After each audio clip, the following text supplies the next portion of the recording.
welcome everybody to Us Against the Gods. A couple things before we do get started today. If you know someone who wants to play in one of our games, send them my way. I'd love to talk to them about either getting on the waitlist for a campaign slot or getting into a one-shot. The waitlist has opened up because we are starting a new evening campaign. We're doing session 0 tonight. That will not be public. We're going to keep that private to the players, but we will be live next week, so come hang out. It'll be a good time to see a new campaign start up. We've got some amazing role players participating in that game. We also have the Toivo and Sky Map decoders over at gmeric.com. Go check these out. These have 42 codes for you guys to use in your games, and we make these in-house. They're really, really cool. And we have the Leslie's Angels blanket over at gmeric.com as well. So if you've not seen those, go pick yours up right today over on the front page. Lastly, the clip contest for October is a Twiki-shaped Twiki pillow. So go check that out in the FY channel of Discord. If you're interested in trying to win that, toss your clip or timestamp in the clip contest channel. You'll be automatically entered to win the drawing at the end of the month. Well, let's go ahead and get you guys going because it's time to play some D&D. Alrighty. So, you guys are adventuring in the lands of Toivoa. Most recently, you have been far to the southwest, down here in Shatter Shaddai, where you guys came seeking political influence and a shard of the baneful Ashwood Spire.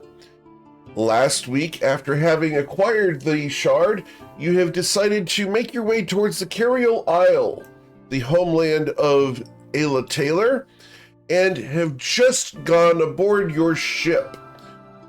As the ship has departed, you guys find yourselves on a wonderful day with a little bit of waves, nothing too crazy, nothing worth getting seasick about, and the fresh sea air washing over you.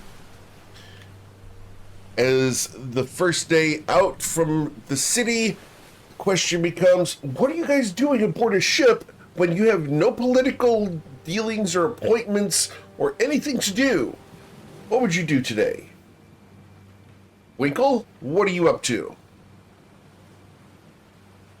Winkle comes out of the room, the new room, and comes over and sits down and doesn't want to move. Understood. He's exhausted. Understood. Winkle is tired after his endeavors yesterday, so let's go ahead and give you a level of exhaustion.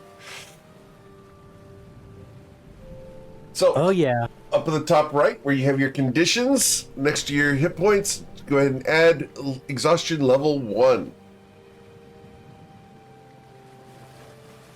Islaren, what are you doing this morning?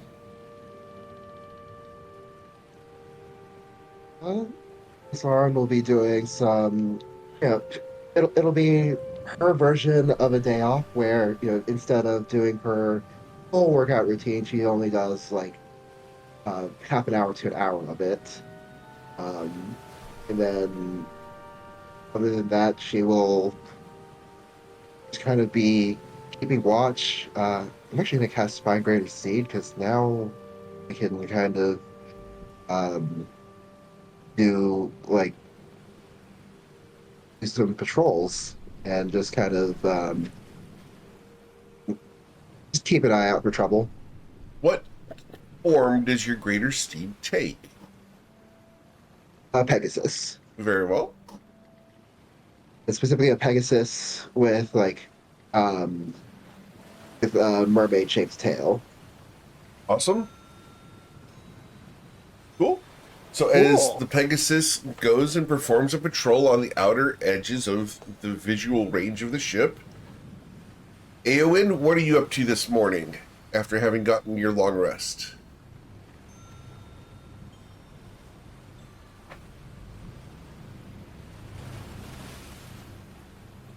Eowyn?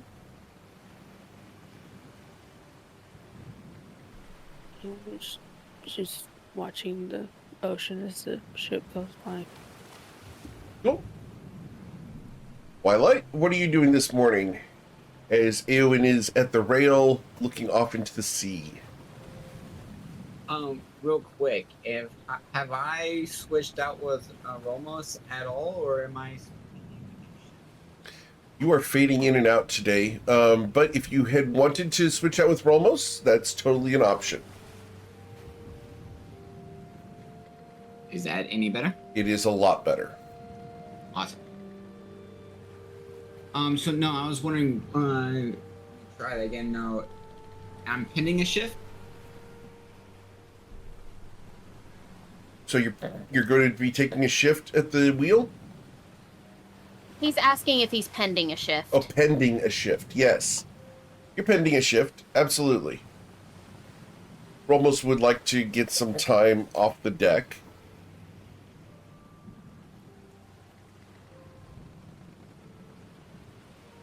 Would you take over? So eventually, yes, I would. Eventually, yes, I would. Probably a hour or two after I've woken up. Though initially, I will be reflecting on what we've achieved so far. Some of the allies or acquaintances that we have picked up, and those that have agreed to contribute resources and our forces or lend assistance once we begin our transition. Cool. Miss Covet, what are you doing this morning?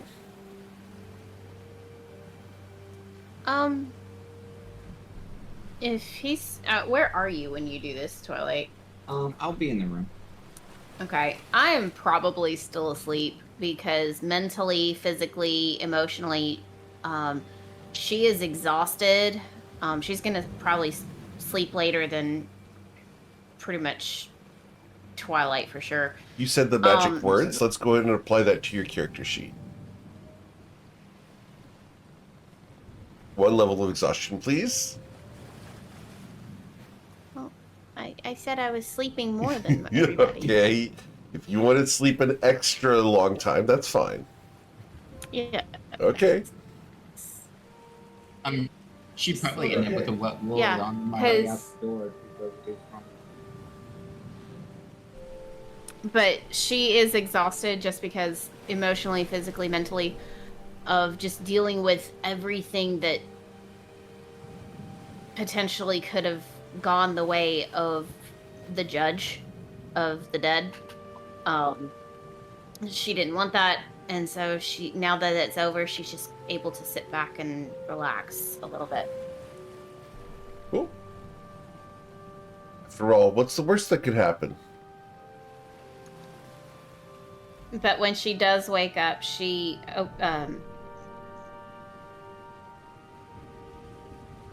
does she gets dressed and she studies her book on sailing. Cool. And lastly, Ayla Taylor, we are sailing towards your homeland, and as your new bunkmate has been thoroughly used up, the question becomes, what are you doing this morning, other than feeling proud of yourself? Somebody say something? I'm still asleep. Understood. Cool. So the only 3 people on deck right now, other than the crewmen, or crew ladies, we should say, are Twilight, Winkle, and Eowyn. Islarin's up there as well, with her Pegasus flying in the distance, looking fabulous against the sun. The day is going to pass very uneventfully.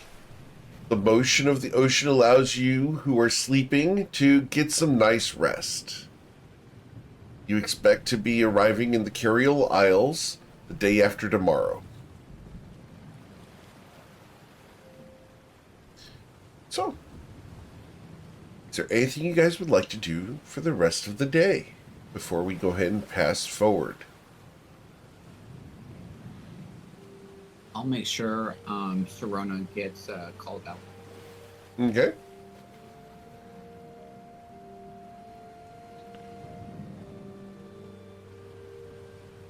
Ascension Pact. Interesting.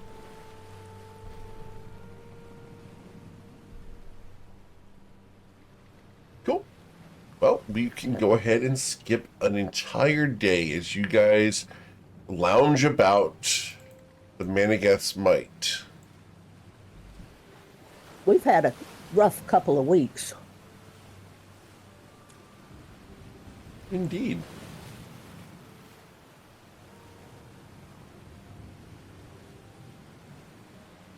Eventually, those who sleep will wake up for lunch, I presume. What did you make them for lunch today, Ayla?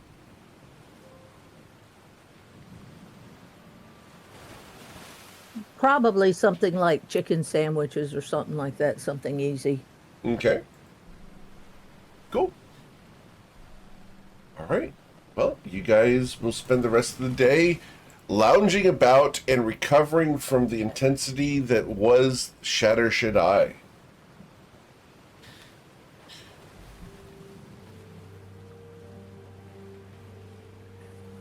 Winkle gets up and goes down into the hold and looking for mooseberry juice. Okay. Ayla, did you restock the mooseberry juice or did you keep that hidden? It's hidden. How well But- hidden is it? Can I get your sleight of hand check, please? Wow. For those who could not see the webcams, Winkle's face was went, I didn't do too good. Winkle, can I get your perception check as you search for the mooseberry juice? You gotta beat an 8.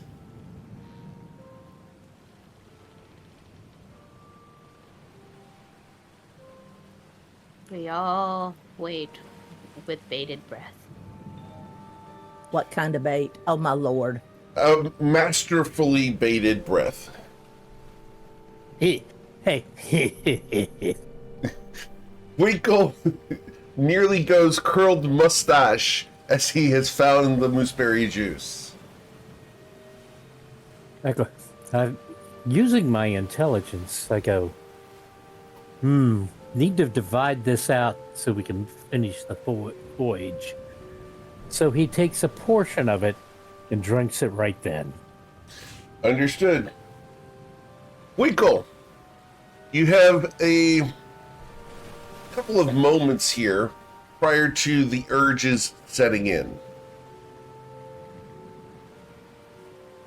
Before you lose your mind, what would you like to do? You have about 2 minutes here before that mooseberry juice is going to kick in.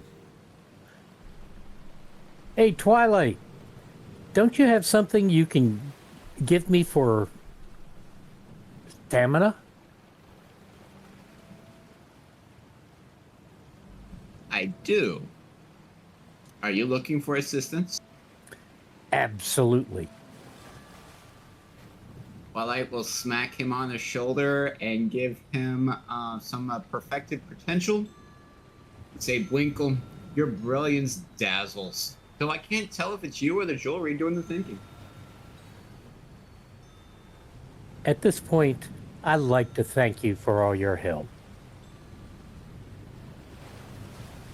Of course. Winkle turns around and goes, "Oh, my princess." Ayla, Yes, dear. you hear him coming. Yep, but my hands are But your hands are what? my hands are in dishwater. Oh, okay.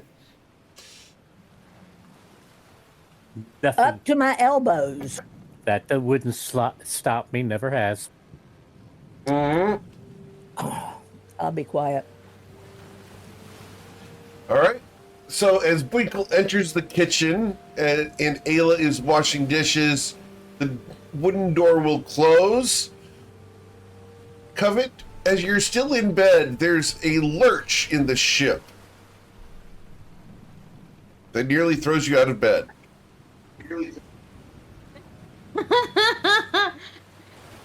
She sits up.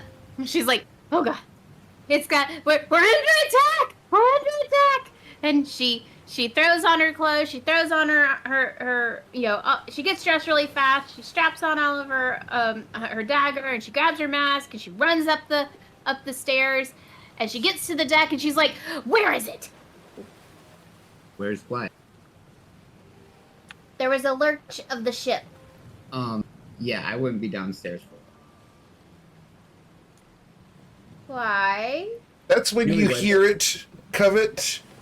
The bellow of a bull moose. Oh!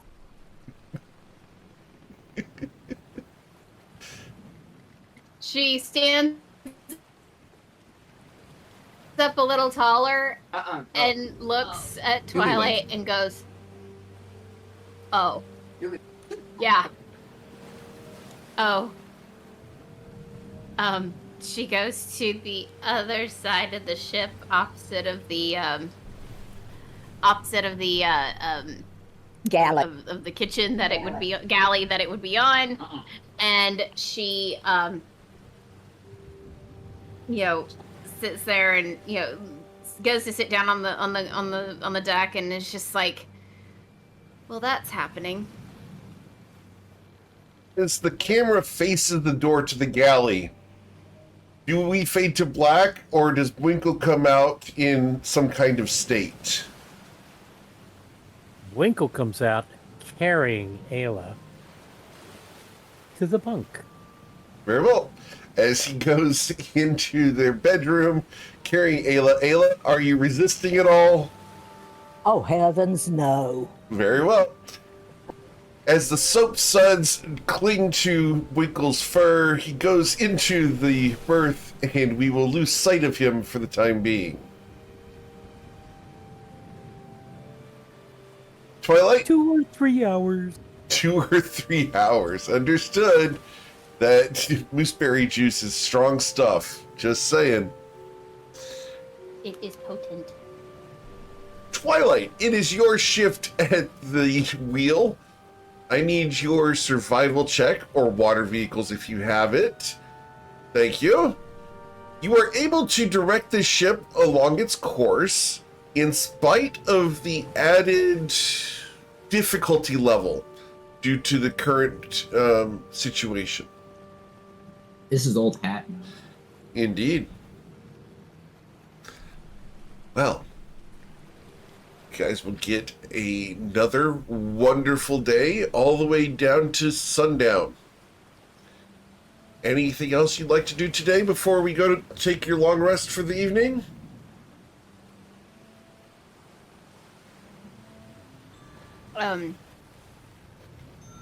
Covet, she goes and goes up to Islarin, and she's like, do you have any what languages officially do you speak? I'm having a moment. Officially. I'll take unofficially too. Officially, I speak Common and Primordial. Oh, Or that's right. specifically Aquan. Ooh, okay. I started learning with Kiki Primordial, but all I learned were all the bad words. Could you help me? Of course. Although we may be starting a little bit from scratch, I imagine his dialect is different from mine. But that will also be points of useful information. There's different dialects? Okay. Indeed. All right. One for each of the elements. Well, I guess I was learning the air. That's what I would was assume. Orin. Was it air or was it still waters officially? It was supposed to be the still waters, so Aquan. Okay, so Aquan. So she shows her her notebook full of all of the obscenities that he taught her, and she was like, "I think this is Aquan. Is this Aquan?" So, as a question, Covet, can we get your pronunciation of 2 or 3 of these obscenities in Aquan? Now? Yes.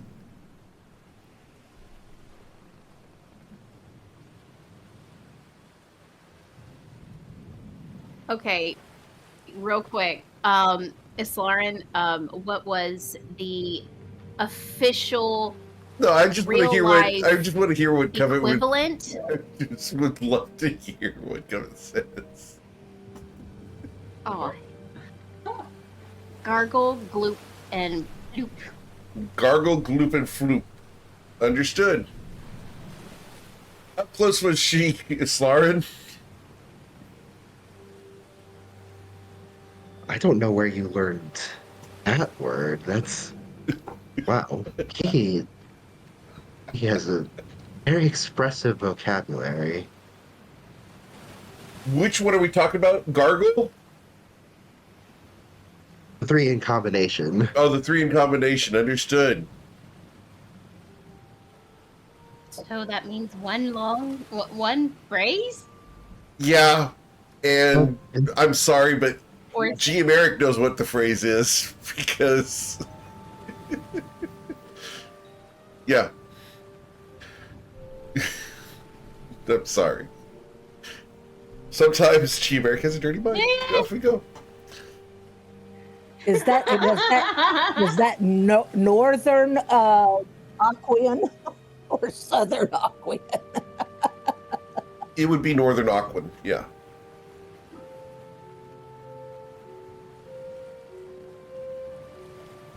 I was wondering if the Easterners spoke a similar dialect to us. well, I mean, wouldn't the southern dialect be more of like hidden? I mean, if it's anything like some of the dialects that I'm used to with Sylvan, it's like you have the southernmost, and that's like the genteel veiled insults.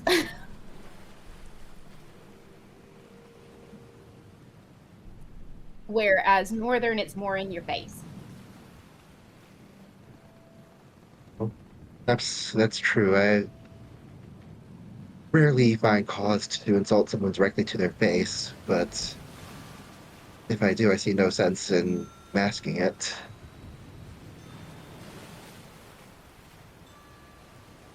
Well, On a personal note, sometimes masking it, You should say I could always say, bless your heart.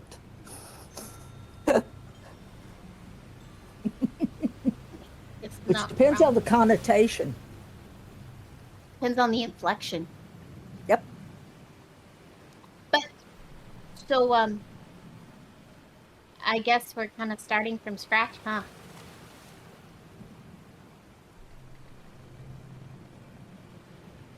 I think let's start with subject verb agreement. Okay. And what do I need to roll for this, GM? This would be intelligence or charisma, your choice. Charisma.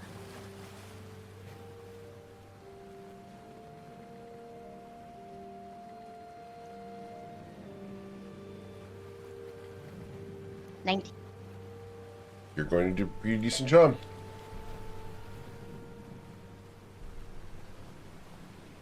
Awesome. And we just do one of those a day, is that correct, GM? Yep. Okay. Alright. Primordial. I think I'm okay. Maybe we'll learn something next time. I'll just keep practicing. Is there anything here that you know, any words, any sentences here you want me to conjugate? Yeah, what phrases are you going to be teaching her, Islarin? Conjugate. You know, you I saw conjugate that. verbs. Look, I am simply repeating the words that were given to me, and that's it. I understand. Twilight, Covet, and Islarin are conjugating. Wait a minute, that sounds obscene. I thought I Ayla and I looked into were. this.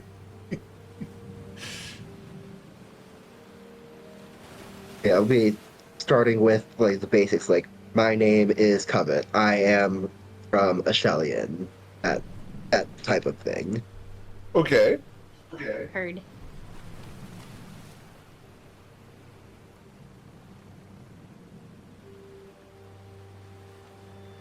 Good. So, Oh, Covet, what does "Hi, my name is Covet, I'm from Ashelian" sound like? I am not doing that, GM. Nice try.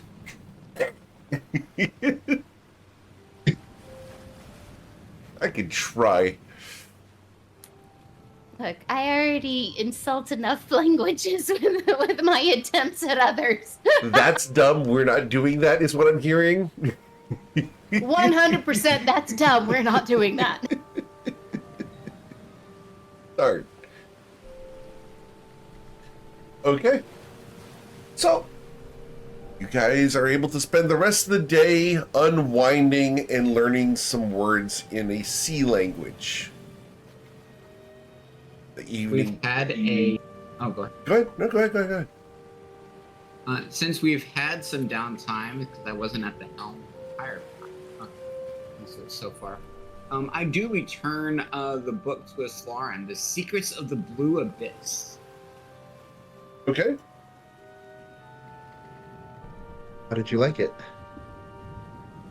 Quite interesting. I didn't realize that y'all made full use of the hot water springs.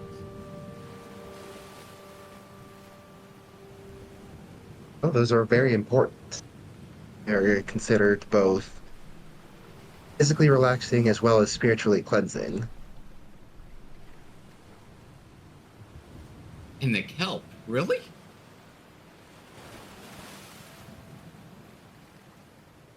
Oh. That one we don't advertise as broadly. I guess that's why it's Secrets of the Blue Abyss. Perhaps.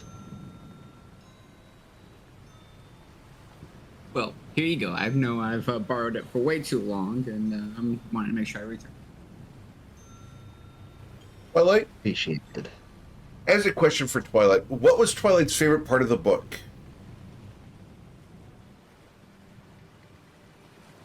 Of course, the kelp utilization. That's why I mentioned it. Understood. The kelp utilization involving the fair maiden and the heroic man Within the hot springs. within the hot springs. The kelp in the hot springs. Understood. That's a biological oddity. It is a biological oddity. However, It was a red kelp. Ah, wow. find it. Someone should fanfic this and provide a fan service image. The red kelp and the lusty maiden, yes?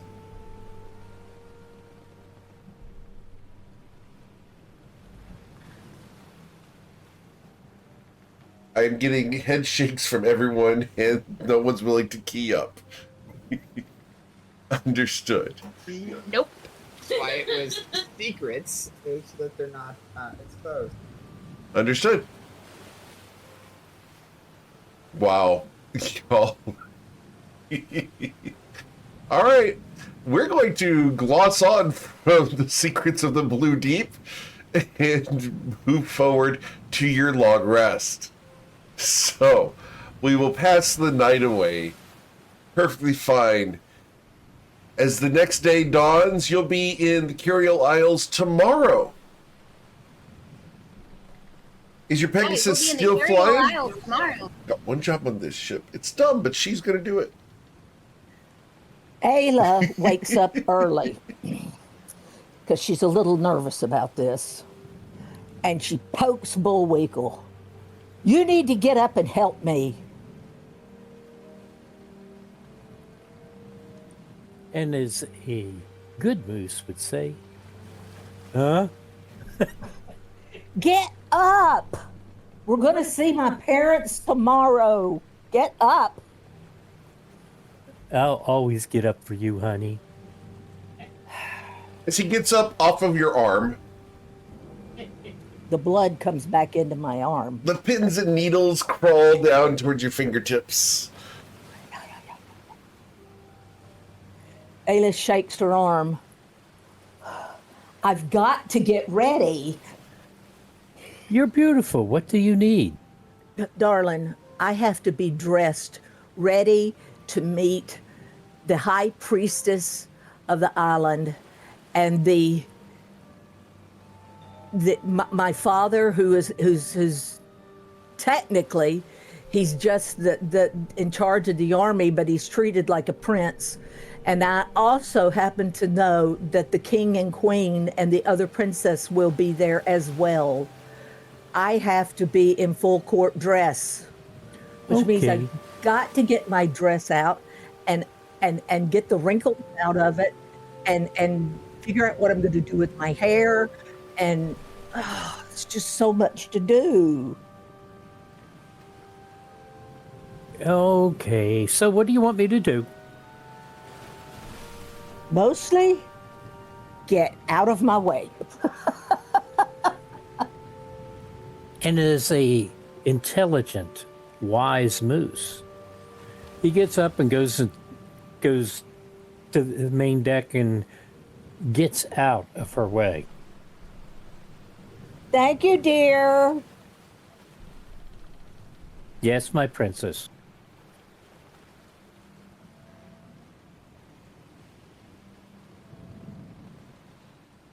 Okay. So what are you doing to get ready, Miss Ayla? Well, I have 3 dresses that I had bought for Miss Lauren's wedding. And I think the one that I actually wore to the wedding is far, far too formal. But there was a blue one that I bought to meet her parents, when we first went in. I think that's the one I want to wear. So I've got to get it out of my backpack and smooth it out and hang it up and see what I can do to get the wrinkles out of it. So that's what I'm working on. Okay. Cool. Covet, you're going to be in the Cariel Isles tomorrow. Is there anything you'd like to do today? Well, knowing that she's probably going to be royalty at one point or another, she's going to go ahead and pull out the outfits that she intends on showing up to court in, and just to make sure all the wrinkles are out and all the things. So, seaming or ironing them, whichever is necessary for the various fabrics, and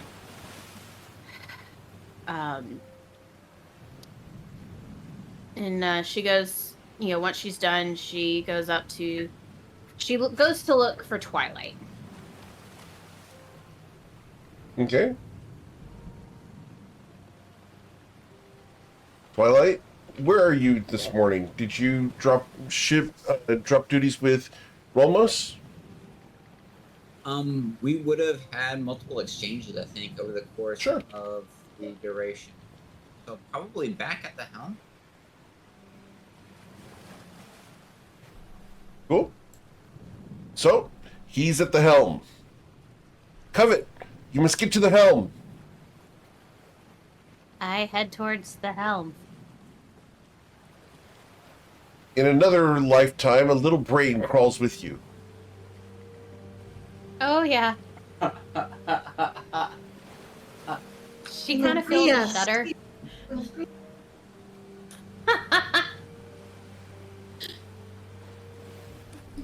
Free us. So she gets to the helm, Sam's little brain crawling behind her.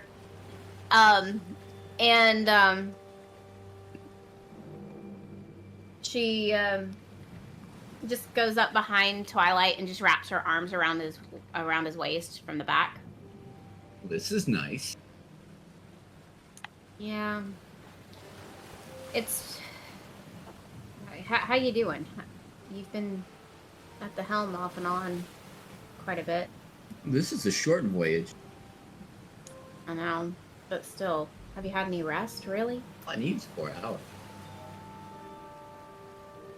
True, but how do you think things went in general? I mean, at Shadow Shaddai, Yeah. we came, we saw, we got the shard, we got allies. Yeah. But how do you feel about all of this? And don't just placate me.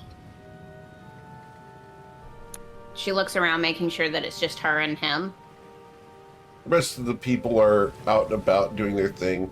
One of the Fantastic Four crewmen will swing by, working on the sails.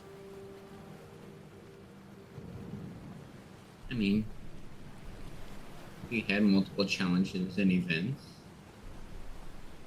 I've seen others wield power, but yours? I'm down to it gladly. Flattery will take you everywhere. Of course, my dear. But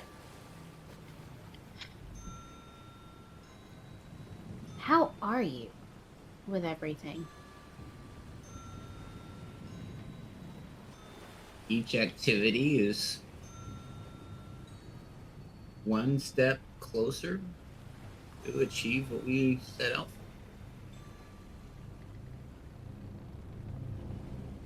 And is this something you still want? Why wouldn't I? I'm asking. To cleanse my birthright, to restore the legacy, to cleanse the grove. Of course. But Twilight, it's always been you and me. If we succeed, it won't just be you and me. You'll have your whole people that you're going to have to look after as well. That's so different from what you are accustomed to. You prepared for that. No more than the multiple planes that we've crossed, the multiple situations we've found ourselves in, but we've always understand, adapt, achieve, and overcome. I think adapting is the biggest thing. We don't know until we get there.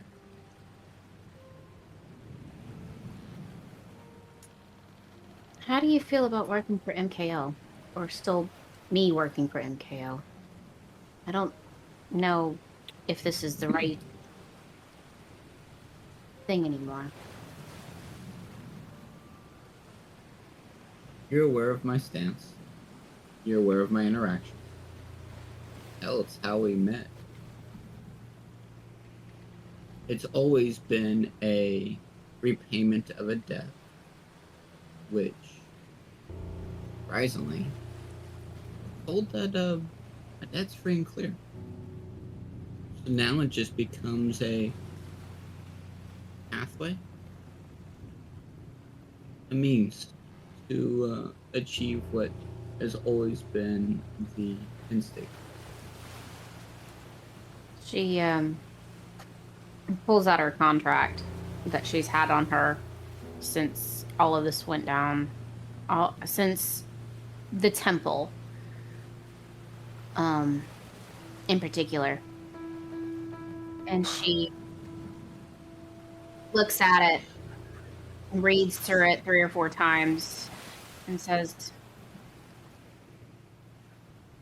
after she puts it away, MKL is means to an end, apparently. As long as I don't outwardly defy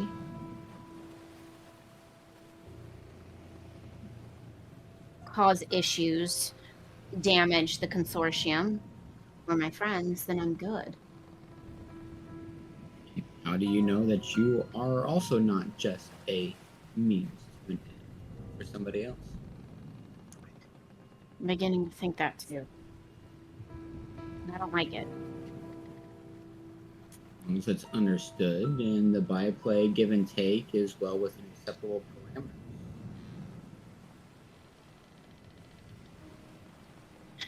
That's kind of the reason why she gestures to her leg with her updated tattoo. It's why I did this. I just want to play by a slightly different set of rules, ones that I can control a little more, especially if I'm the means to an end. Well, I do have an opportunity to do divination at least once per day. Is there a question there that you ask? I never have. Who do you get to ask?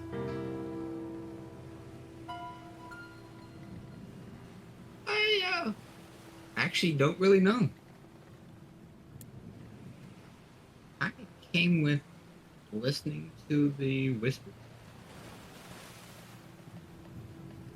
What whispers? You haven't told me about whispers. Yeah, I had this for a while now. Don't you two try to placate me. What whispers? The whispers of the grove. How long have you been able to hear these whispers? Started catching glimpses shortly after we delivered the first letter, but mastered it right around the time that we had that stowaway.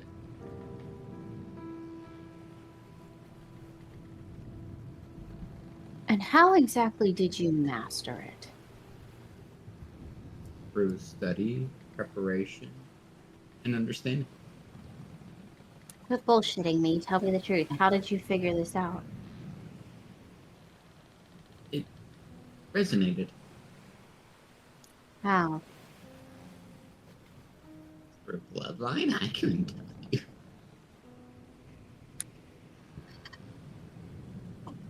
Are you sure it's the whispers of something good and not, well, I don't know, somebody that we need to overthrow?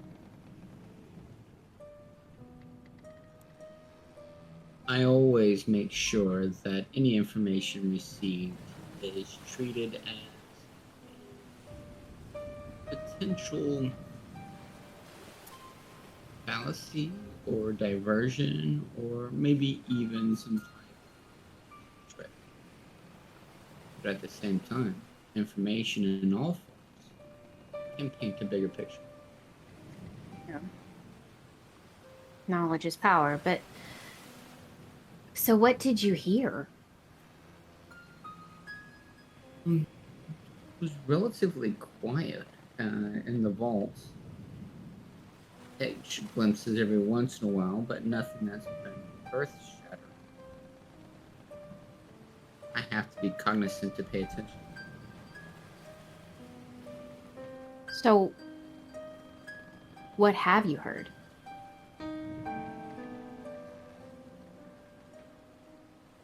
Jim, this is where the player doesn't actually remember. Well, the character of Twilight's Call wouldn't remember the exact words, but more of the feeling of longing and desire to get back to the Shantara Grove, and the urge to revert it back to the goodness that it once was, the beauty of it. It's memories of a better time, nostalgia that washes through you.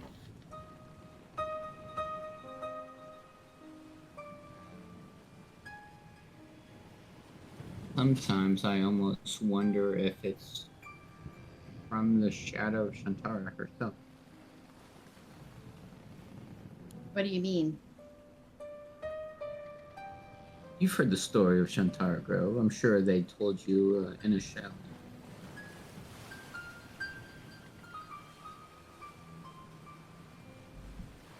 I'm going to go ahead and give you one of the whispers here. Second.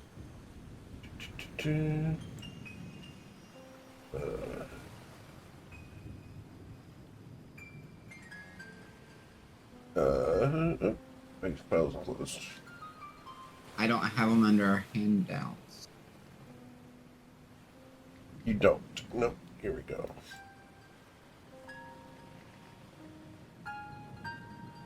Yeah, send this to you, Twilight. This is one that you'll remember for the moment.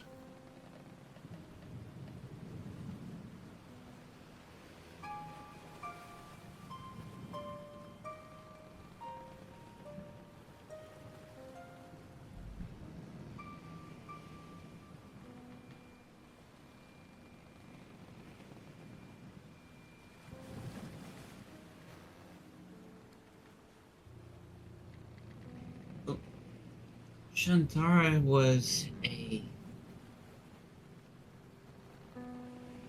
being of radiance.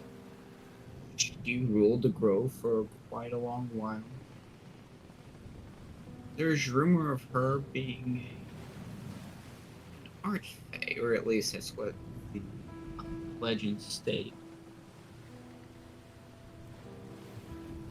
And over the course, she guided and shaped the grove to where it thrived and it flourished. It brought in artisans, master craftsmen, and those that were proficient in all manners of capability. Why we've heard rumors and tales about some of the artifacts and things that used to exist, and some of the interactions and dealings that we've had so far in Playroll.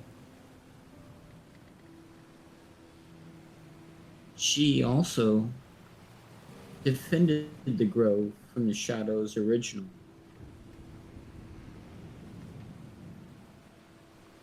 And sometimes I wonder if the shadows that occupy the grove now were the ones that she battled way back when. I'm not sure if it weeded her out, found some way to circumvent what she was doing to defend the grove. Not entirely sure what was at the grove that was a magnet to the shadows. This last incursion wasn't the first. But the whispers.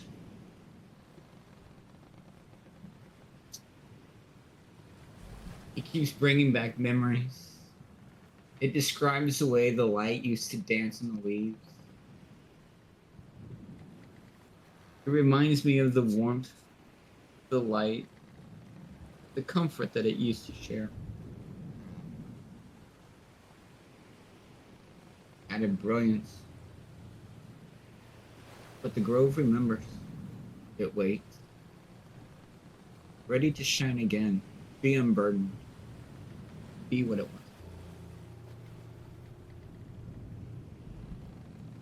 That's going to take time. But you never answered my question.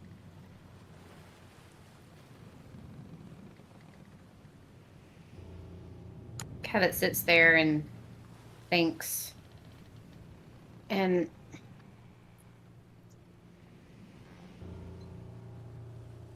she's like, we know we need to gain political backing. We're getting that. We have to speak to the Lady of Shadows and fix the balance that is leaning towards more one side. And to do that, she holds the iron flask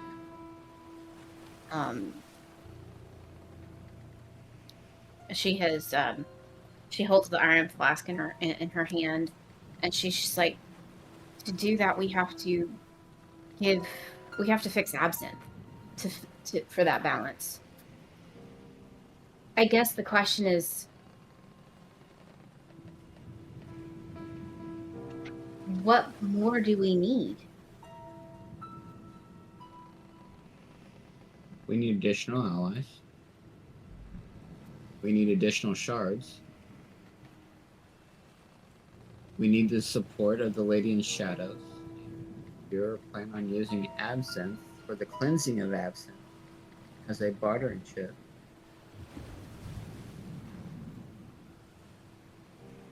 I don't know that there will ever be enough, but to at least gather what we can from the material plane so that we can finally close these portals and then purge Shantara Grove.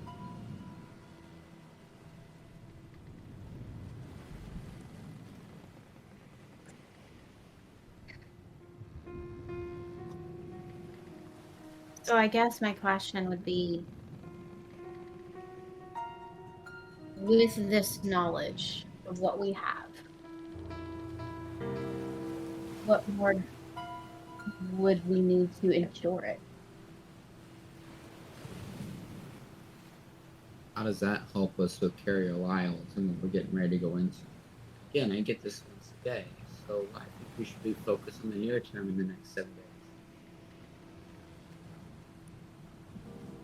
Well, there is always potential that there's a shard in the Curial Isles somehow, somewhere. I thought we knew the location of all the shards.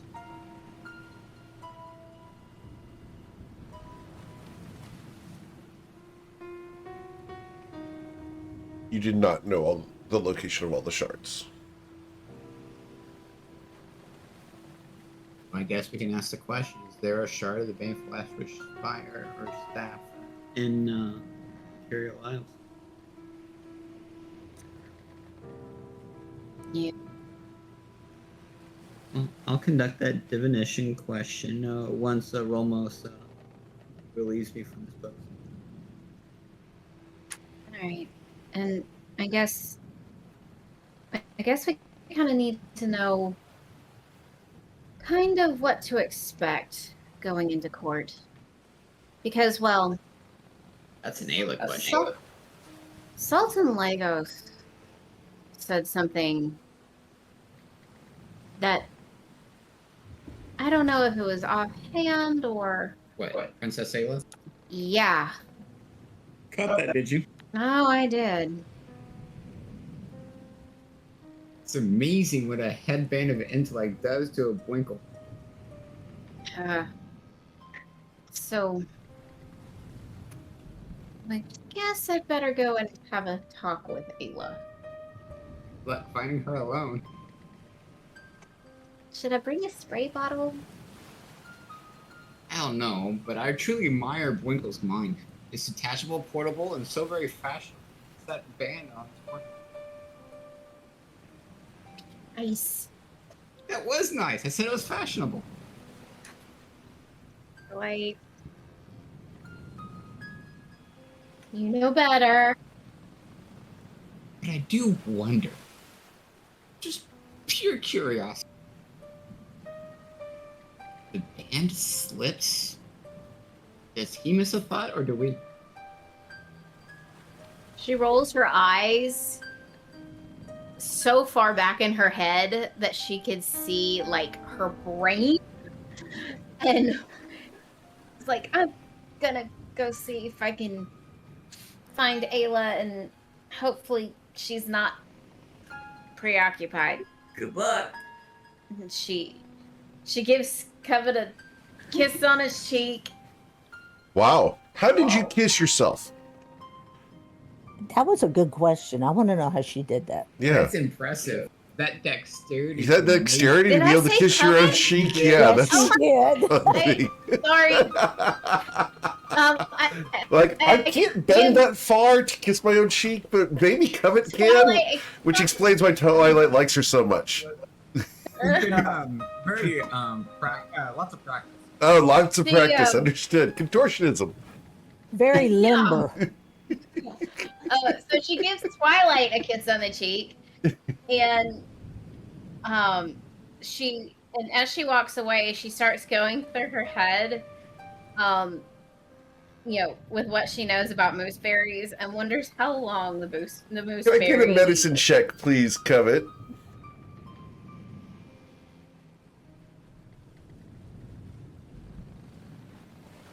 With a 23, mooseberry juice, as a general rule, the effects should not persist more than 4 hours. If they do persist for more than 4 hours, you should see a doctor.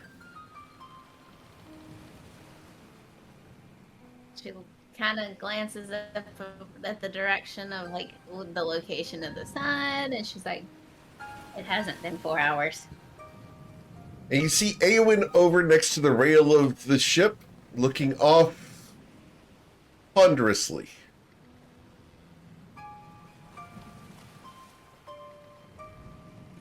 Okay, so she goes over to Eowyn, and she's like, "Hey, Eowyn, what you doing?" Looking over the water ponderously.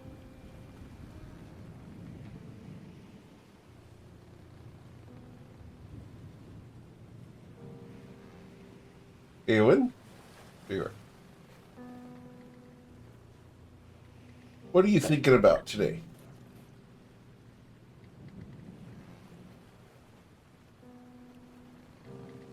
We can't hear you. You're lighting up, but we can't hear you. I'm not talking. Oh, there you are. It's probably the fan. Okay. I have like 3 fans in here. Okay. As Covet comes up to you, she interrupts your silence. Sorry to interrupt your solitude. I'm just watching the waves go by because I heard it helps relax some people. Are you stressed out?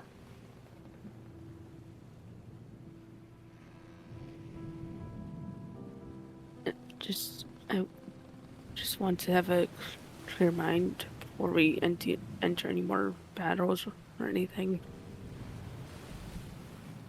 Well, I don't think we're going to have hand-to-hand combat for a while, but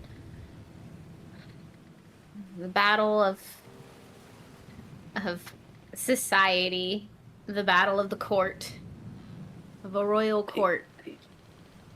I guess they can count too. It could. So, what are you worried about with it?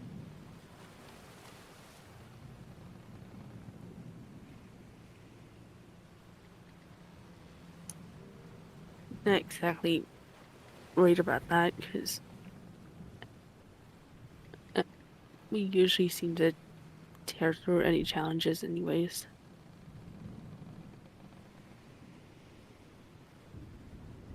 Define tear through. Oh, well, we always get it done no matter what. And we're still all together. That is true. But why does this worry you? Are you afraid that you're not going to know what to do? Say the right thing?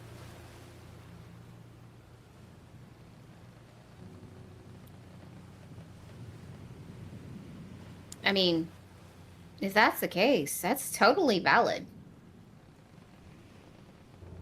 We all feel that way.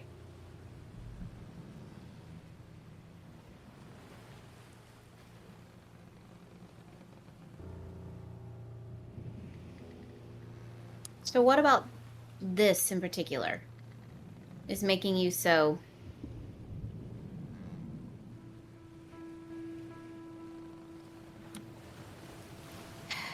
What's the word I'm looking for? To look inward?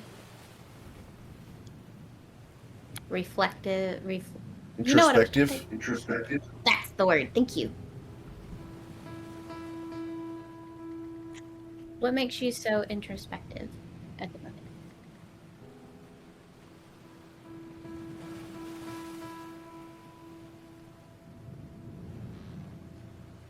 Well, I was wondering, what if one day one of us, um,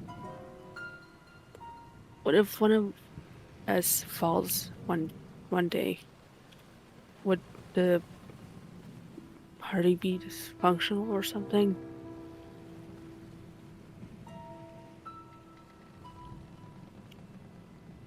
I wouldn't say dysfunctional. We would have a hole, just like when we lost Kiki and Marzel, and it would be odd for a little while, but each one of us would step up and allow the others to grieve in their own way. But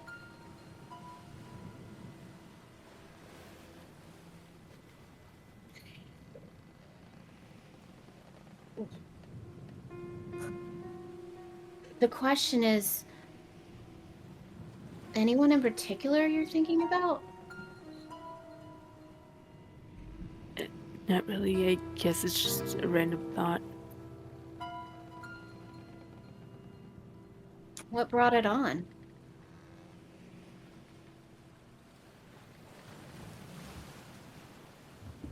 I mean, there's, those invasive thoughts come every now and then, but why this one?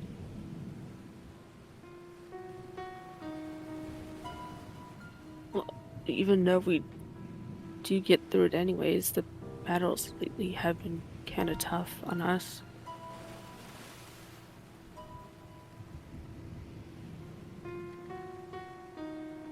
I'm sorry, I didn't understand you at all. Say that again one more time. I said, even though we're still here right now, the battles and fighting lately have been really tough on us.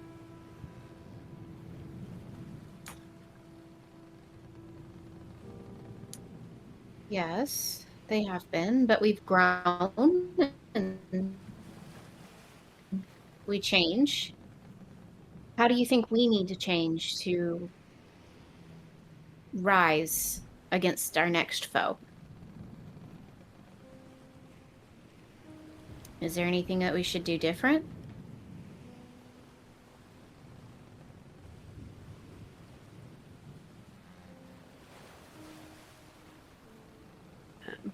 And don't be afraid to speak up, because you're part of this team too. Your voice matters.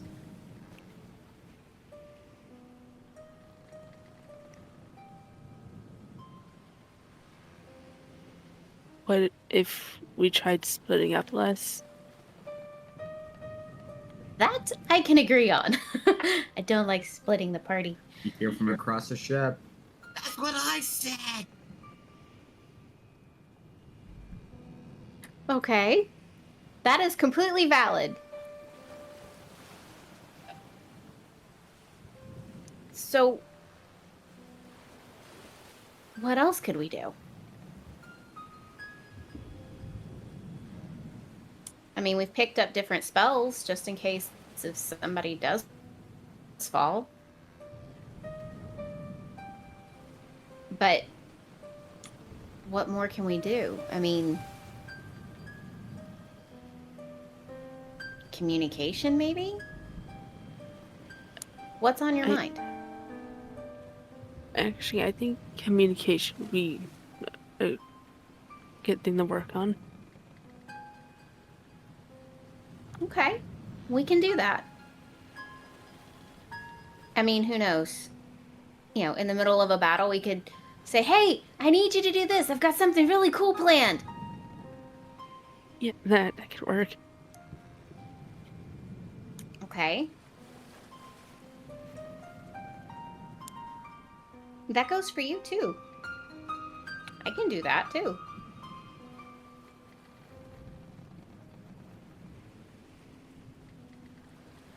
Like, I don't know.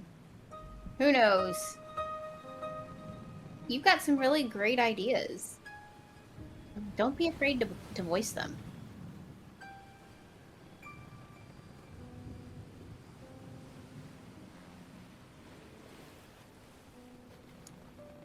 I mean, it could be something that ultimately saves the party. Well, I think it was pretty helpful keeping track of what the enemies were immune to or resistant to from the prison place. That was brilliant. I thought that was a smart idea. I thought that was really smart. And you let everybody know who, what it was that we had fought before. Yeah, we could keep doing that. It would really help a lot. Yeah. And maybe we could spar together before we, go, while on our downtime, so we could, get stronger and figure out what each other's strengths are and where we need to work. And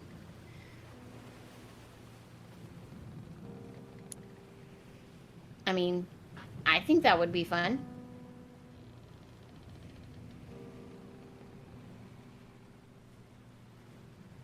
I haven't sparred in a while, but it does sound like a fun idea.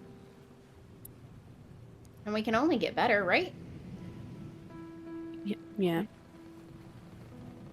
So, whenever, particularly when you're stressed or you have a lot on your mind, it doesn't have to be just, once a day. It can be like whenever you're stressed or have a lot on your mind, just be like, hey, I need to go set something on fire. We can do that. That sounds great. You feeling a little better? I am. Thank you. Okay. I actually kind of do want to set something on fire. I'm still a bit mad about all the fire resistant enemies lately. Okay, that's fair. And Covet starts looking around the deck of the ship, and she's like, she's looking for a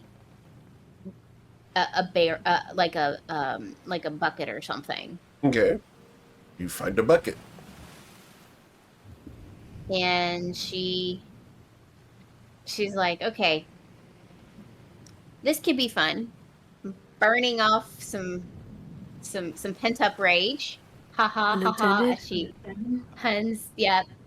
Sorry, not sorry, because I don't know. I'm married to Twilight. These puns are a thing. They can be rather punny. And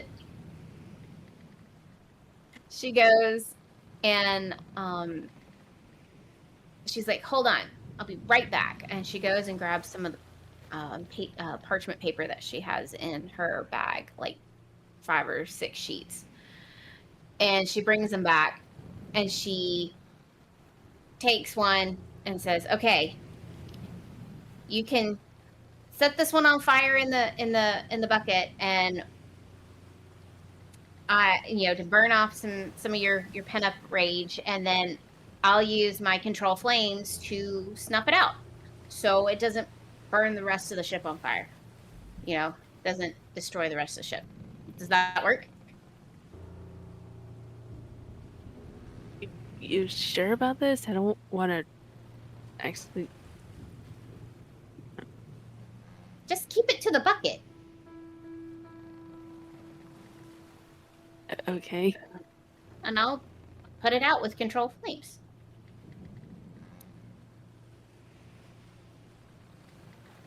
I'm not too sure about it, but I trust the idea.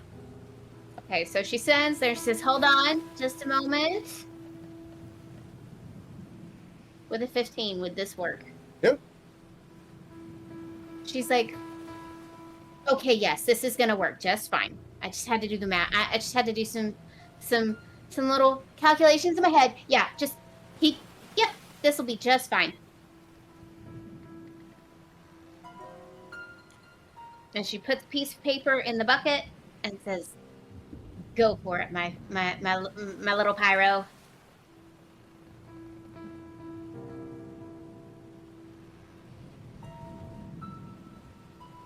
Do you light the paper on fire somehow? Do I have to use a spell, or can it just be done normally? You can use a flint and tinder just to light it on fire, yes. What's a flint and tinder? What it is it's a piece of stone called flint. It's a type of rock, and steel. And when steel and flint hit each other, it forms sparks, and that is how you light a fire in the wild. Oh. I'll do that then. Cool. All right. As the paper begins to blossom with a little bit of smoldering, a little bit of air from the sea breeze catches it, and a modest flame will burn and crawl across the paper. Have it once she's satisfied that she that it's burned enough, and it starts getting a little too large, she will put it out with controlled flames. And then, hold on, there we go.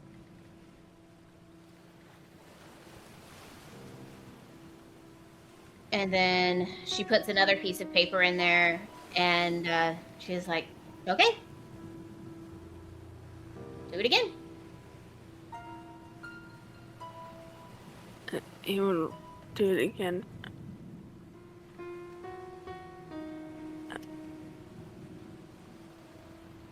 Same process.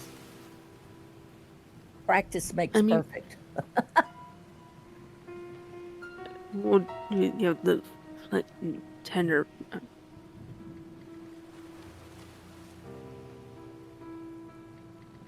I mean, I have a question. I mean, how do you encounter that many fire-resistant or immune enemies in a row?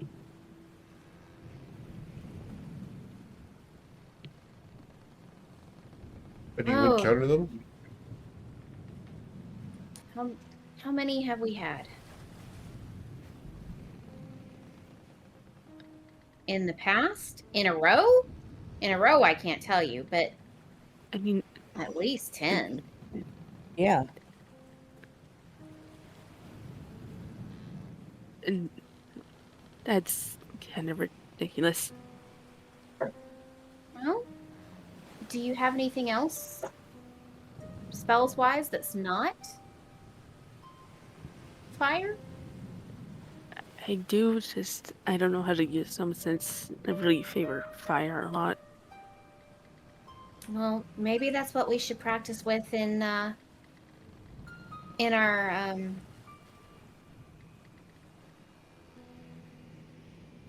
sparring. Maybe that's what we should practice with, so you get more used to it, right?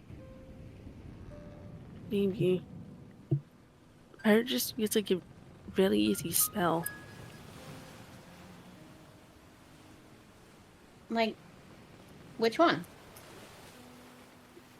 Like, it's not really a which one, it's just in general. Okay. So what? Go for it. Sorry. Because I'm pretty sure it can vaporize water in most circumstances. It can burn plants and melt cold. I just see this something really useful.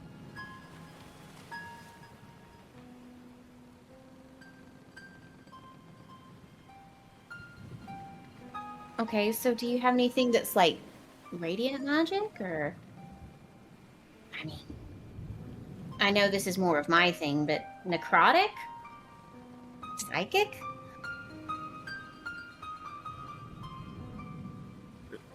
Some radiant spells. So, If you could practice one, what would be that one right now?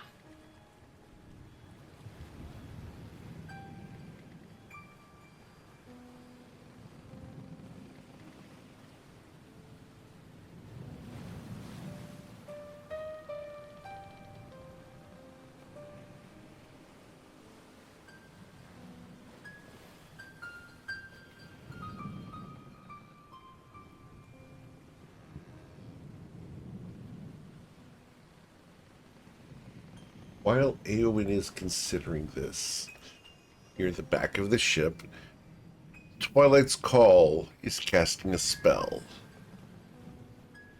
Twilight, what is the one question you wanted to ask concerning a specific goal, event, or activity to occur within the next 7 days?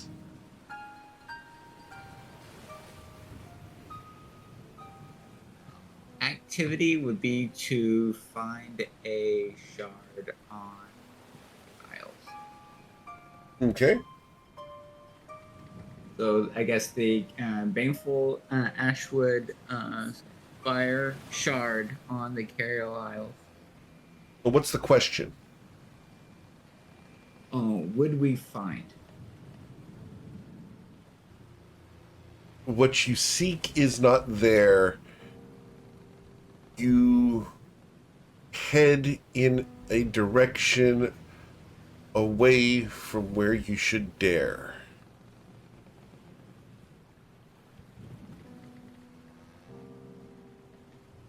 Twilight nods in understanding. Okay. And then I need to send another message to someone else.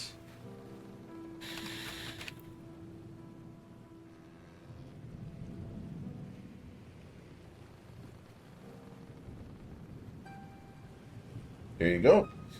You guys see a Slarin aboard her Pegasus headed back towards the ship after her long patrol.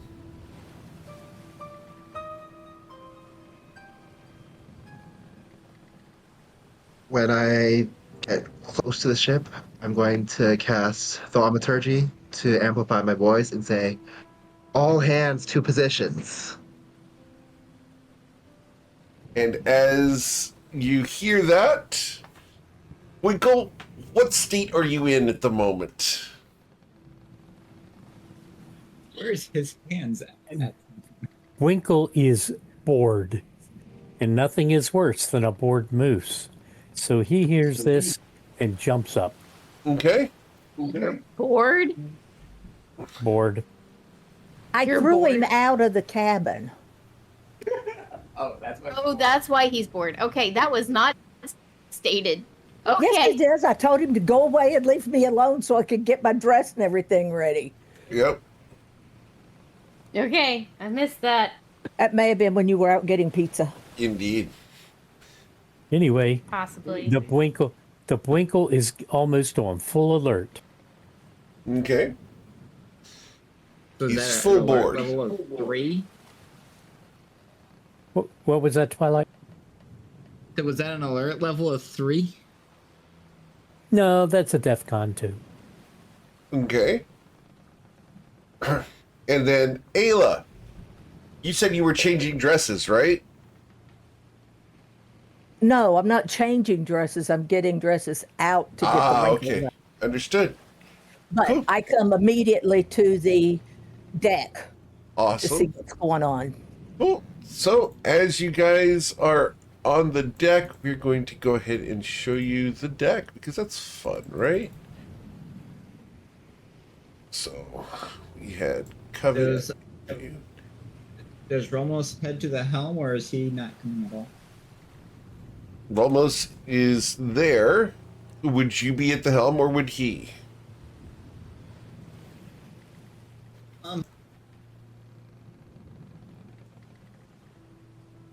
I would have done the divination once he would have relieved me at that.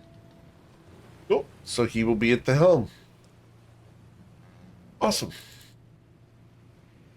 How do I get Sorona's picture?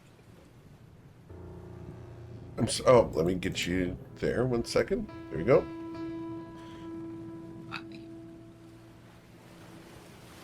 Cool. My Sorora. So, Islarin alights aboard the ship with her Pegasus. Yeah. Awesome. I will fly us to. There's a good spot in between feet.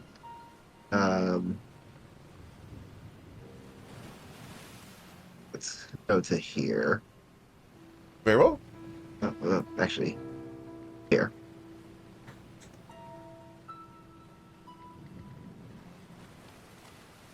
Cool. And I'll report. There's something underneath the water. It looks like it is pacing the ship. Couldn't tell what precisely it was, but it looked like some kind of creature. We should be prepared for anything. About how far out was it?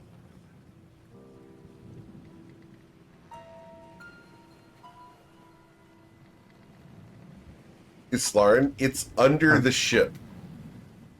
Oh dear. So it's directly under. It's not far out at all. Yay. Not at all.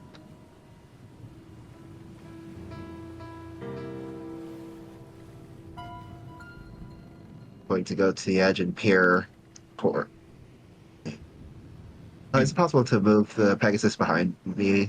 I think Sure. I can't. 1 second. Let's go ahead and do that.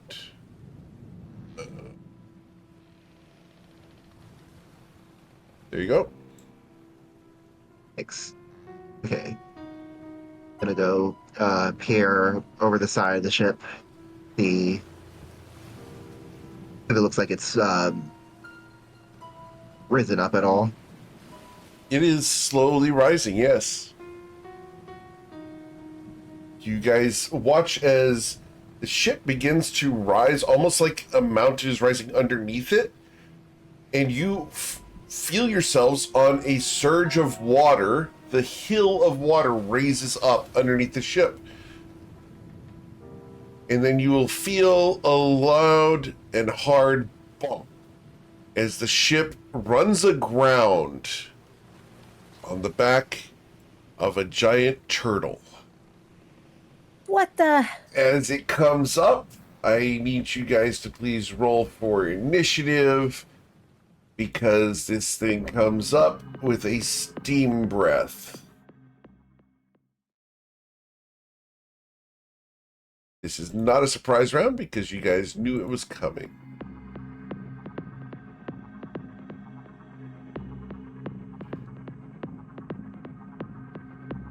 All right. We're going to add Winkle's initiative on here. Winkle got a 28, which is huge. Comes at 33 because he's near me. Okay. Ayla got a 20. Sloren's there. Covet. Aowen, can I get your initiative, please?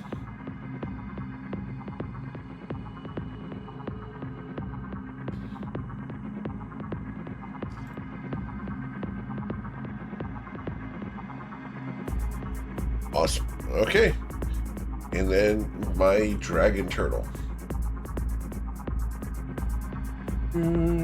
Yay. Cool.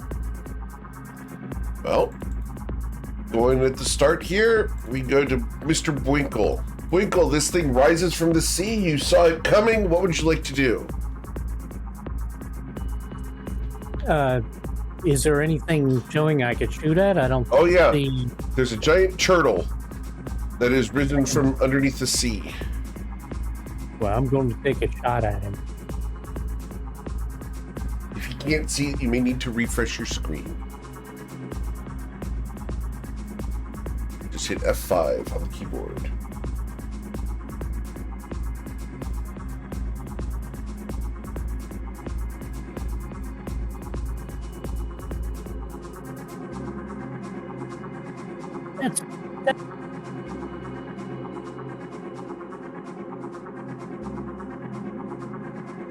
That's what? Just about. Okay. Yeah, this thing. Yeah, that thing. I'm gonna take a shot at it. Very well.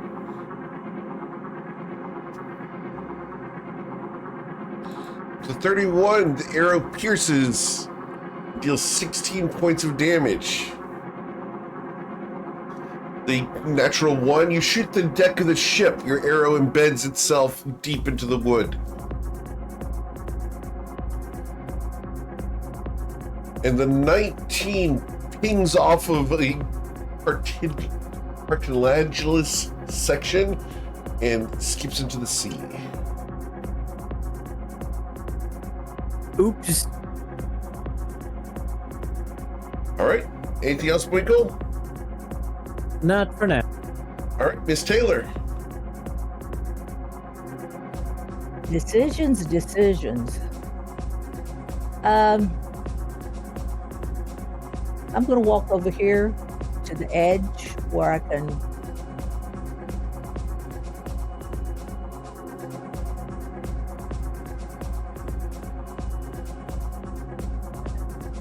let's try guiding bolt on it because it really needs to leave us alone. Very well. Gah. Your guiding bolt splashes into the deck. The ship is glowing, and then the glowing fades. Anything else? Yeah, let's do the spiritual weapon, Okay. and I'll try to clobber it. But that doesn't work either. So It does not. okay, Wow, look at all those natural ones. Yes. I know, isn't that ridiculous? We are making up for all of your good rolls in this Vault of Stilled Time. Yep. All right. After Ayla, we will go to Twilight's Call. So, the last time that Twilight was on a boat and we got stuck on a immovable object, he pulled a joke and we're free. Well, what worked once, he's going to repeat and hope for the exact same option. So he's going to carry out his secret art of convulsions of the fool and tell a joke. Very well. Why don't turtles ever get invited to fake banquets? Because they always bring their own selfish attitude. On a 2 out of 10 joke, its wisdom saving throw with magical resistance is a 21 and will resist your spell.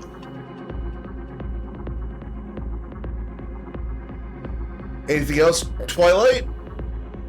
Yeah, I will use a bonus action at will mark on.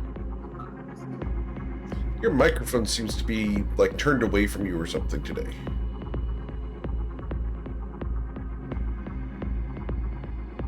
So Hunter's Mark is marked on the turtle. Awesome. Yes. Cool. Anything else, sir?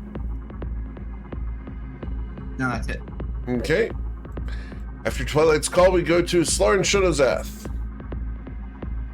All right. I'm gonna fly out to here and send to the water level so I can try to strike at the creature. Cool. The 30 does puncture it, and you will deal 18 points of damage to it. Bonus action plus the 1d8 for the damage. Okay. And the 19 skips off of its side. You did not harm it with the 19. Got it. As your polearm swings, clang, pierce, clang. The dragon turtle is only marginally injured.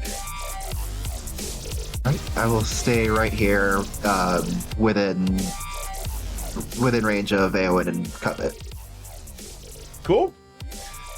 Covet, Islarin has moved into position to support you. She smiles at Islarin, and knowing full well what she's done, and she go ahead and cast Empowered Hex on this giant turtle. Cool.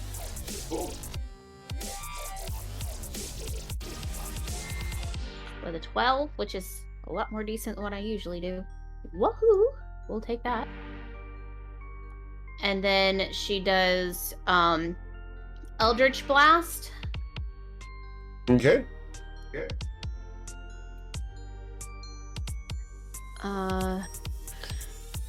19. Eldritch Blast splashes into the water loudly.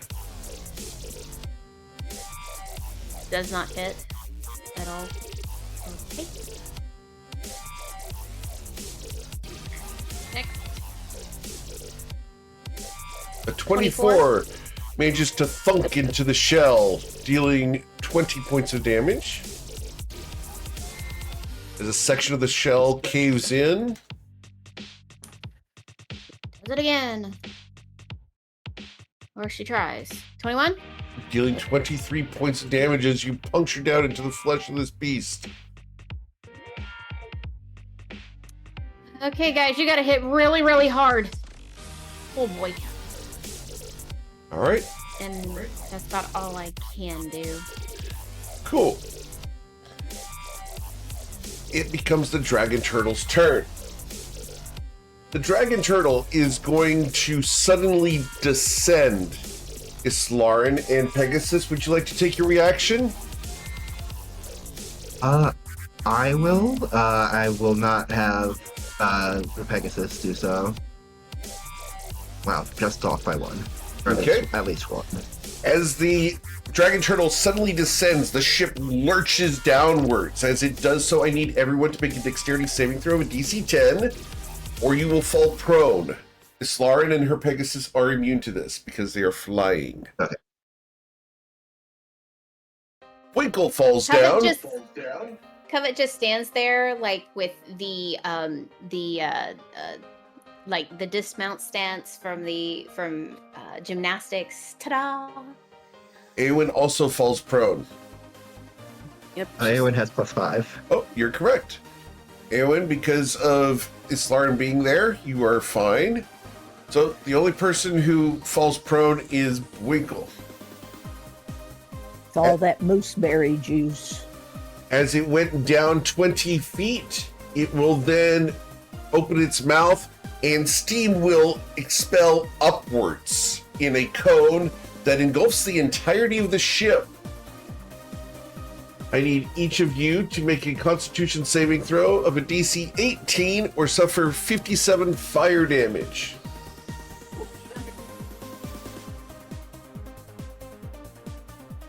Oh my god, that's 2 in a row.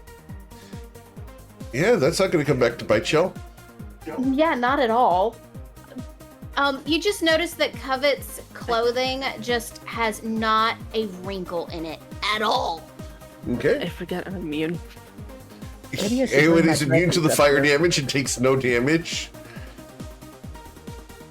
Winkle, you are going to suffer 57 fire damage as steam washes over you. I am resistant though. Okay, so you will suffer the 28 damage.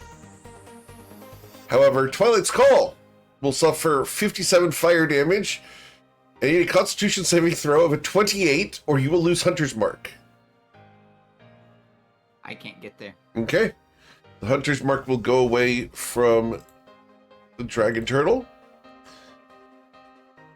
Covet, you did suffer 28 damage, so I need a Constitution saving throw of a DC 14, or you will lose your Empowered Hex. You are fine because of Islarin's aura.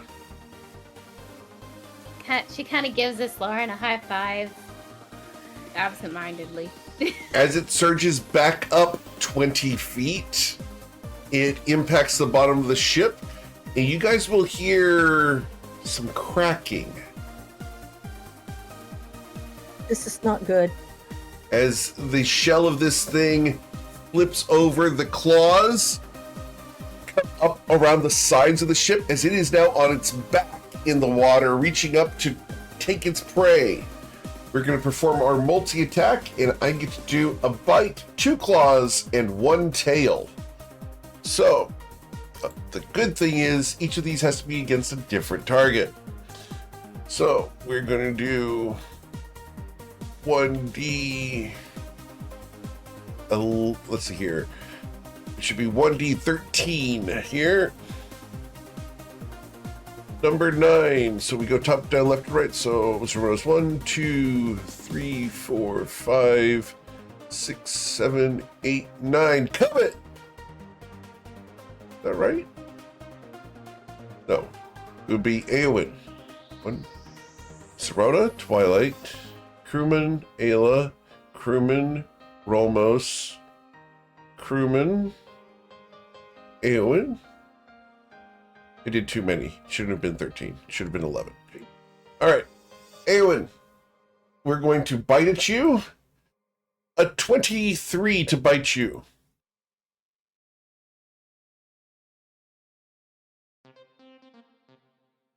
Does a 23 bite you, Eowyn? It does. You're going to suffer 29 piercing damage. Then a claw comes up. 1d10. Target number 4 is going to be Ayla Taylor. Ayla, one of the claws reaches up around the left side of the ship. A 17 to strike you. No, it does not. Very well. The second claw is going to be against Islarin. Islarin, claw reaches up to you. A 31 to slash you for 10 damage. I'll definitely hit. And then the tail. The tail is going to come up to smash Zerona. Zerona, a 19 to strike Zerona. That hits.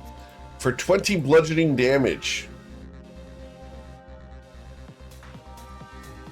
And then I need Zerona's strength saving throw of a DC 20, or they will be knocked 20 feet away and knocked prone. And you're aboard, Zerona, correct, Twilight?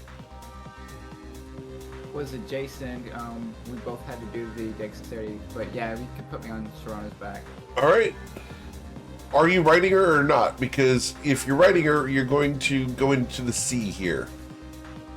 We hadn't established one way or the other. All right. Well, Zerona goes into the ocean and falls prone. She is wet. Eowyn, we go to your turn. As the legendary creature now has legendary actions available to it.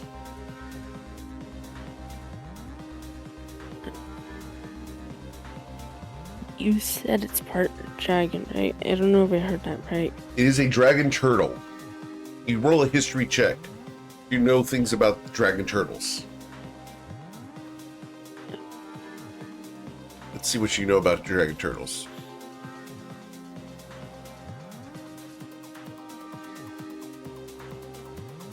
I'm always blind when it comes to my character sheet. History is straight down the middle under H.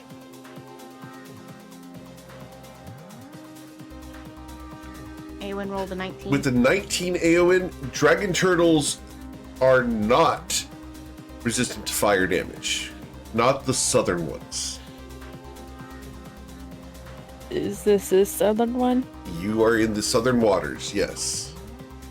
These are resistant to lightning damage and thunder. Doubt any of us have those. No, but I had to establish that because I've got other groups that may or may not be sailing in these waters in the not too distant future. They're not gonna have a fun time. Yeah! What's the worst that could happen?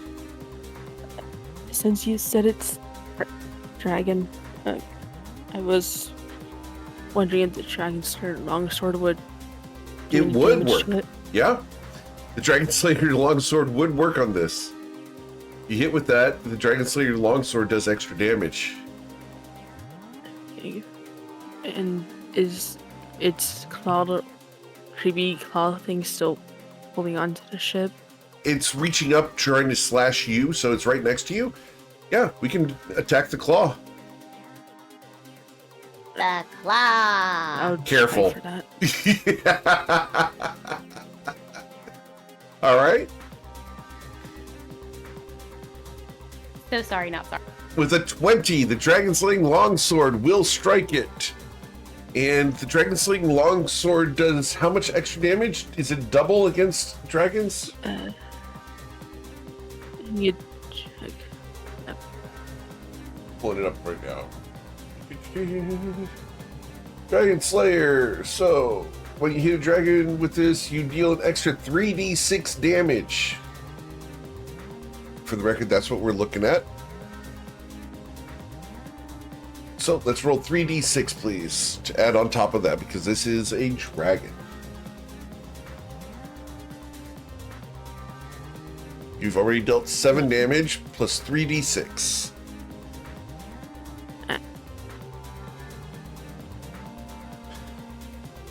All right. Yep. So 7 plus 8 is 15 damage as you strike at this thing. Cutting deeply, the blade of the Dragon Slaying Longsword cuts into it, and blood begins pouring out of its claw. Anything else? Sounds like a really bad hangnail. Oh, really bad hangnail. It's the ones that bleed out right next to the cuticle and sting for 2 days. God forbid you have to cook. I just kind of did the Spanish splinter on it, kind of. Yeah.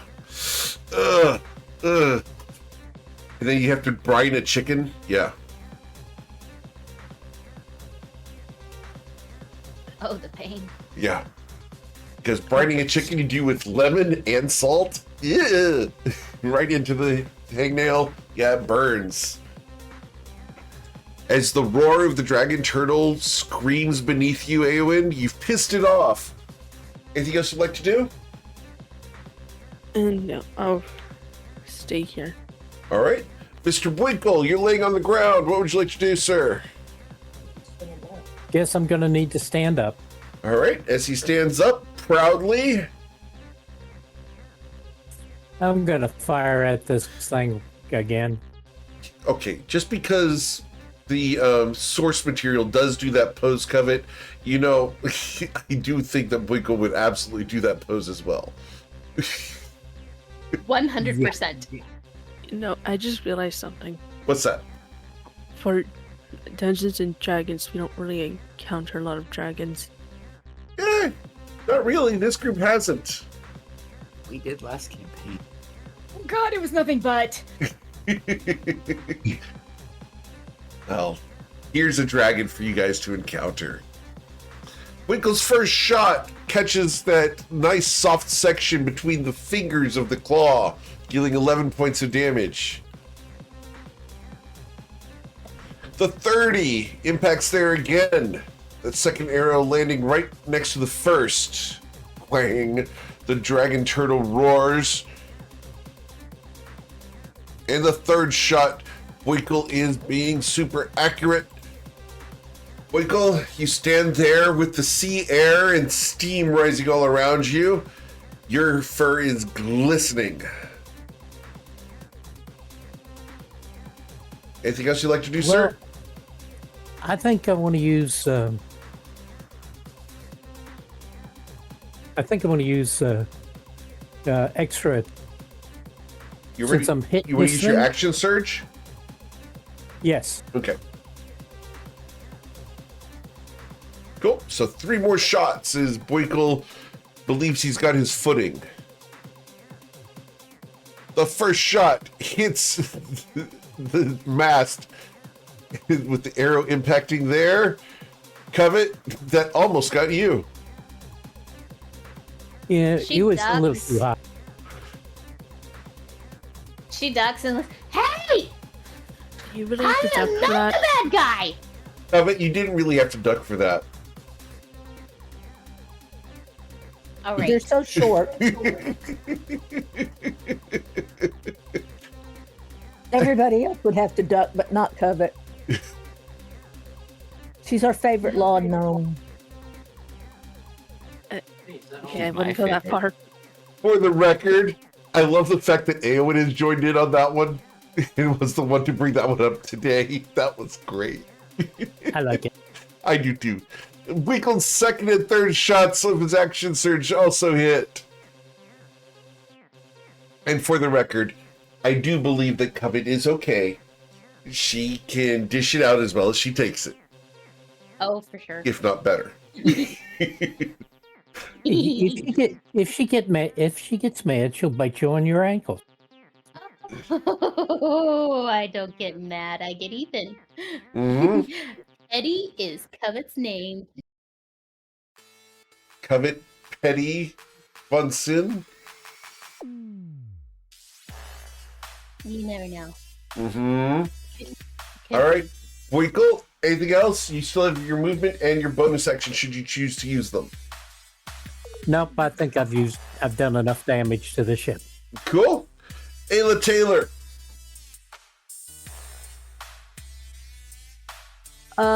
Yeah, let's try see if I can get that hangnail with the spiritual weapon. Okay.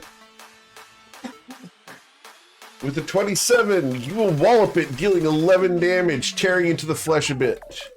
Ow, poor baby. And then I will slap it with guiding bolt. I What hope. do you mean, poor baby? It's trying to kill us. It's somebody's baby. With a critical strike with the guiding bolt, you're going to deal 45 points of damage, and the next attack against it has advantage. Yeah. Anybody have lemon juice?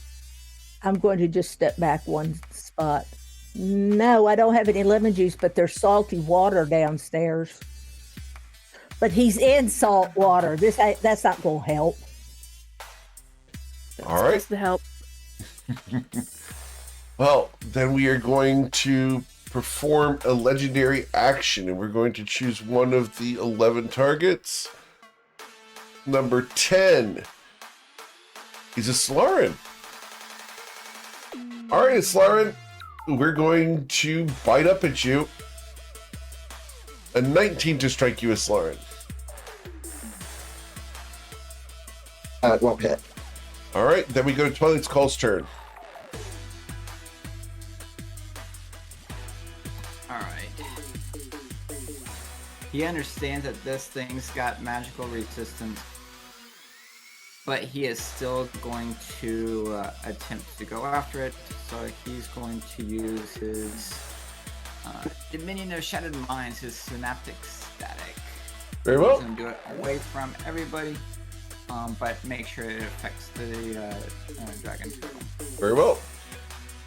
It got a 16, and it will be afflicted by Synaptic Static. So that's a 1d6. Cool. All right. Anything else, sir? That should do it. Okay. Cool. Yep. Awesome. After Twilight's Call, we will go to Islar and Shonozath. We'll do the same thing as usual. I'll descend so I can strike at it 3 times. Sure. And I will smite with that second one. I'll go Okay. with a second level smite. Cool. You've dealt 22 damage so far. And with an additional 8 on that, Dragon Turtle's wounds are opening up. It will suffer 10 more damage. Yep, and I'll do another second level smite.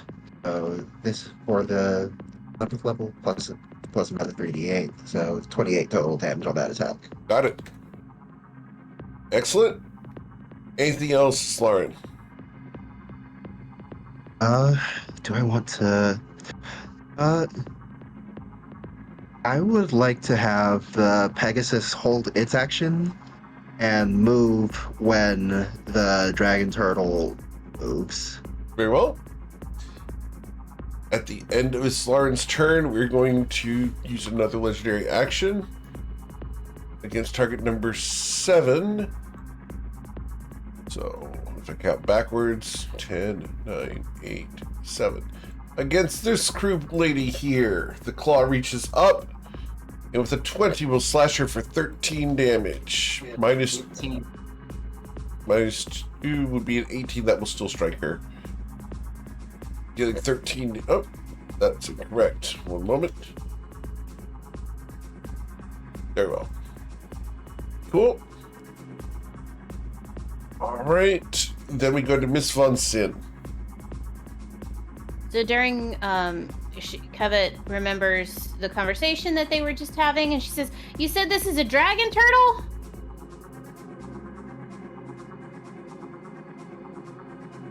There's no response from the rest of the people as everyone seems to be too panicked. Ewan? Yes, it's a dragon turtle. It is. And A this is southern one, to be specific. a southern dragon turtle. Okay, she's going through her head. You don't know a lot about these. Just that these are not resistant to fire, but are resistant to lightning and thunder. They do steam breaths, have a variety of claw attacks, and apparently attack from below. Okay, yay! Okay, so she is going to and make sure that I put this in the right spot. 'Cause right now it's not. Okay, she is going to do Circle of Death right there, GM. Very well. And it doesn't touch any of my people. Awesome.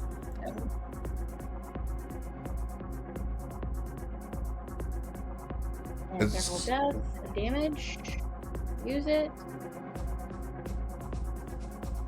All right, that's a Constitution saving throw with magical resistance. I got a 22. I will suffer half of that, so 18 necrotic damage. And hold on. And plus the empowered hex. Oh. Empowered Hex is that- against attack rolls, correct? Or is it Yes. anytime you do damage?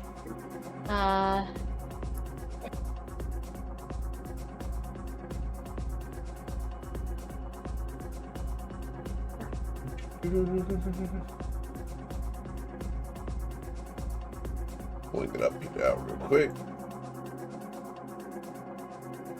When you hit it with an attack. Hit it with an attack. So this is not an attack, this is a spell. So unfortunately that will not affect the damage here.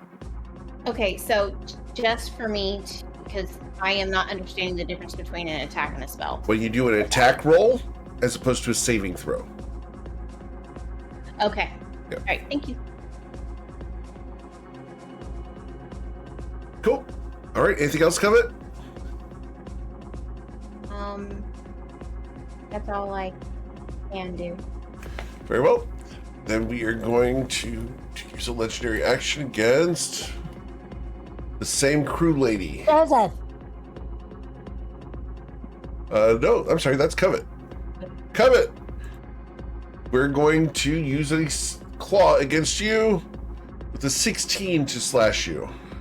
It misses because I got a new tattoo.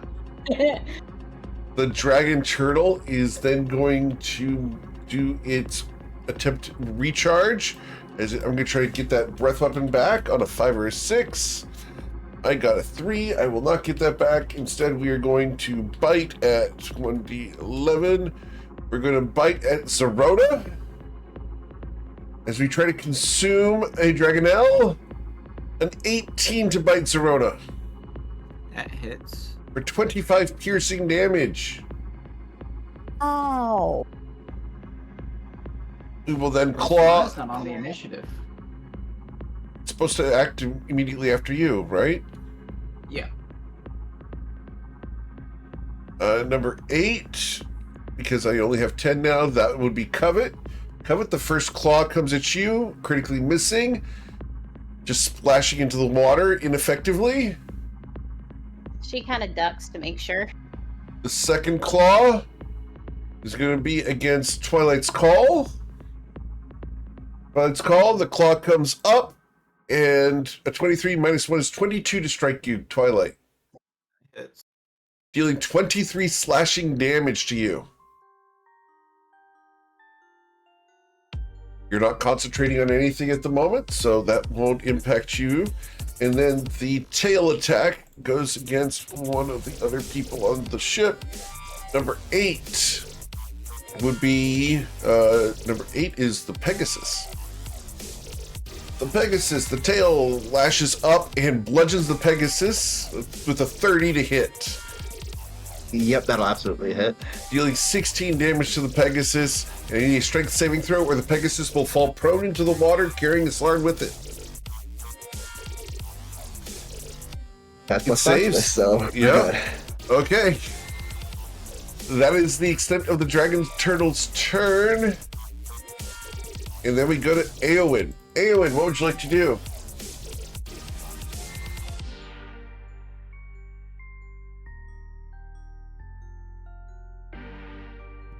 Is it in a position where I can use the longsword again? Yes. Okay.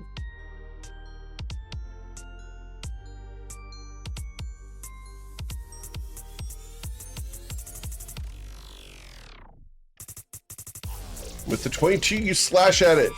That's going to deal 11 plus 3d6. Sorry, 13 plus 3d6.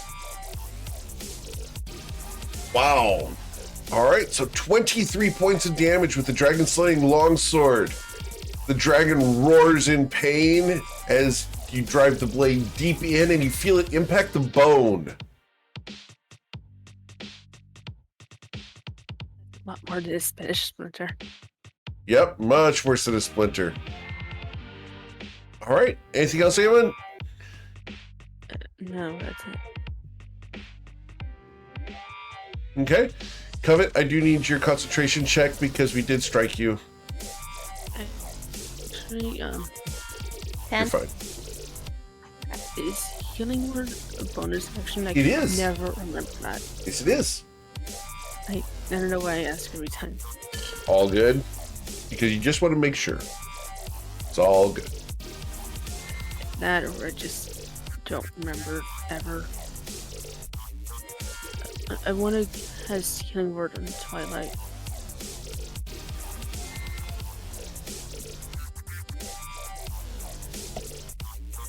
Twilight is healed for 5. Thank you. All right. Anything else, Eowyn? That's it. All right. Well, then we go to a legendary action. 1d11. Number 2 is Twilight's Call. Twilight, we're going to bite at you. A natural 1. The thing snaps into the air with a 9. Shiza. No. All right. Then we go to Bwinkle. I'm gonna do my normal Bwinkle stuff. Normal Bwinkle stuff. Yep. Looking for Boris is what we're doing. And Natasha. Somewhere there is a group of cat thieves that shivers just a little bit as they lay in the sun. On the side of a beach. And the first shot impacts, dealing 12. The second pings off of the fingernail of this claw. And the third shot impacts, dealing 15 damage. Good shooting, sir. Anything else, Bwinkle? You're done? Cool. We will use a legendary action now. And 1d10. Number 5. 1, 2, 3, 4, 5. Ayla Taylor. A claw reaches up to slash you, missing you terribly. Yes, it did. Twilight's Call. Sorry, I skipped Ayla. Ayla, it is your turn. Ayla's going to move down the ship a little bit. Okay, I think I counted that right. sure. Let me double check something before I do this. Yay. I'm going to cast Mass Healing Word because a lot of people need a little bit of help. Okay. And everyone will A whole recover lot, 10 but hit it's, points. including the lady in the sails up here. Awesome. Add Pegasus and my Sharona. Yep. So 10 points, everybody. All right, so then now that was a bonus, right? Correct. Okay, so now I can hit this thing, hopefully, with Guiding Bolt. Okay.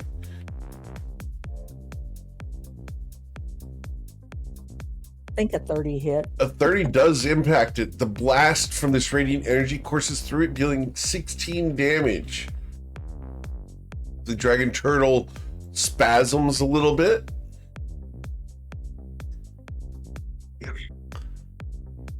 And then Twilight, you have advantage. Okay.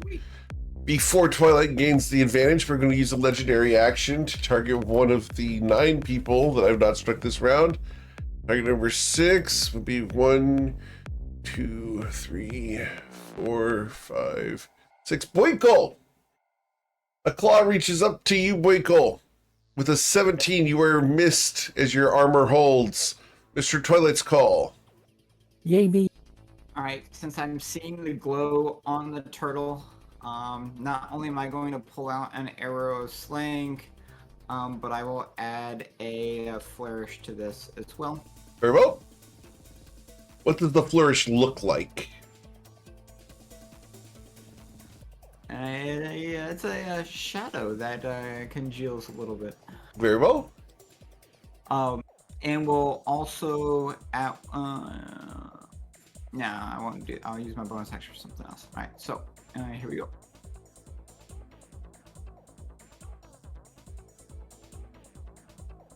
And with a 25, thanks to the guiding bolt, you will impact this thing, dealing 24 points of damage base. And if I fail my Constitution saving throw, I'll suffer 40 damage. I succeeded and will suffer 20.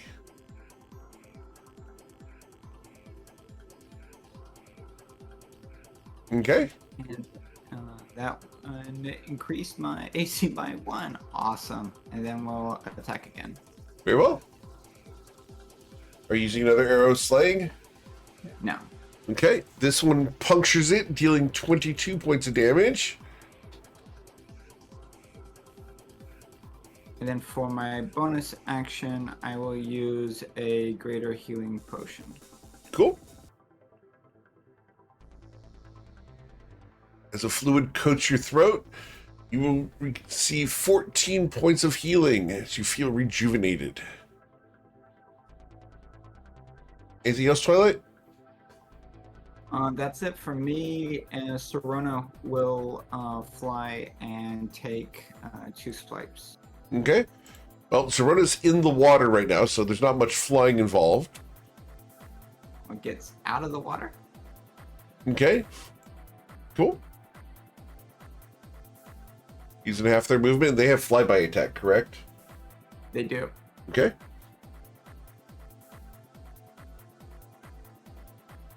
There's a slight scritching on the dragon scales twice. And then we'll fly back on this ship. Very well. Cool. Islarin, what would you like to do? I will continue to try to hit Dragon Turtle. As emphasis on try.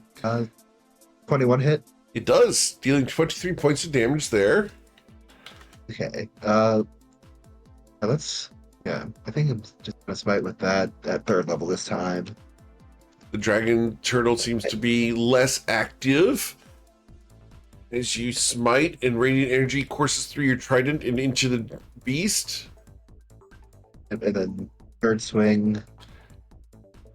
Will deal 12 And that'll be. plus 4, so 16 damage. And then I'll have Aegis move to here. I'll fly to. Actually, this isn't.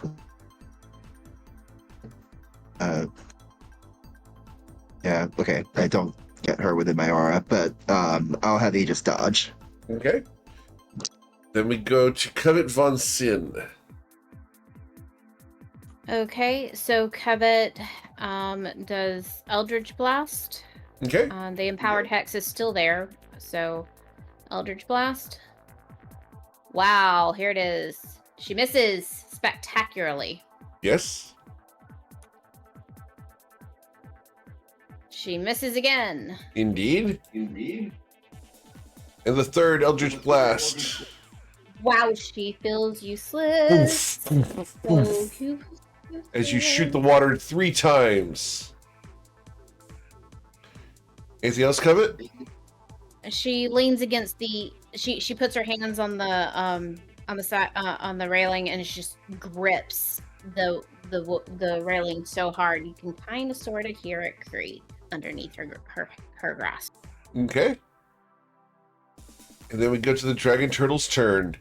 The Dragon Turtle is going to disengage and retreat. As it descends beneath the waves, the ship is safe. You've driven it off.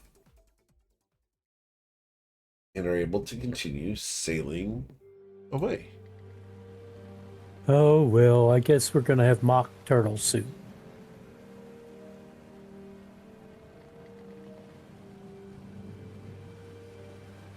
Guess I could use chicken. Do we have livestock? Do what? Do we have livestock? Or is it dried? Yeah, we did put some livestock on at Shadow Shaddai. That hurt. Need a nap? Need something. For the record, the Dragon Turtle had 114 hit points left before it was able to retreat. It was not going to last another round. No. It said this hurts too much. This hurts too much. It's not there to die. It's there to live and eat. They want a meal that won't bite back so hard. Exactly. We were a little spicy. Yeah. We were that spicy meatball. Species spicy, the meatball. Yeah. I'm showing my age again. Welcome to the club. Okay. So, you guys will continue sailing for the rest of the day. Is there something you'd like to do today? Ayla. Ayla, there might be some mooseberry juice that is being secreted away. You believe he has found your secret stash. I believe he has. But I've got to get my diadem polished because it's tarnished in the sea air. That's what we're calling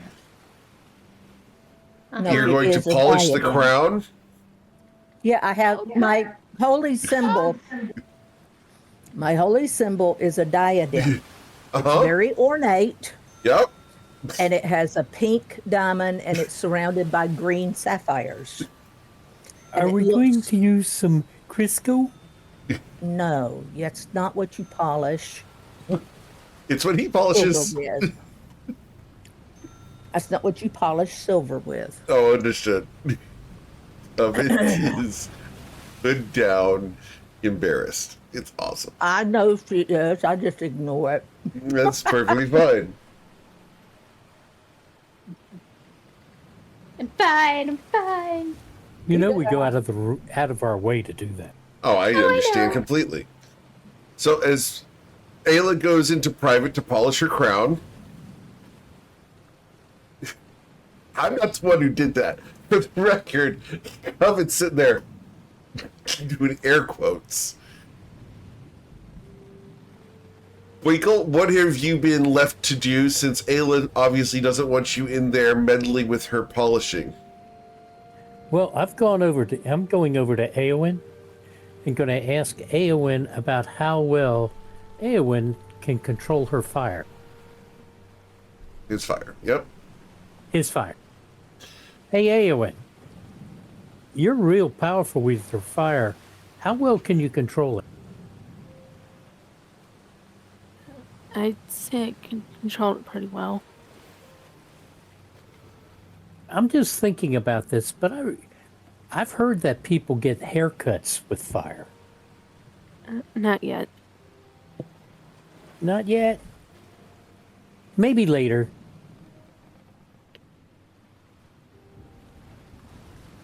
That's all you would need. Yeah, A Crisco haircut and from fire. head to toe. Crisco and fire. I could really be lit up. If you're suggesting what a thank you are, I don't really trust myself to try it. Maybe later. I bet you would look good layered.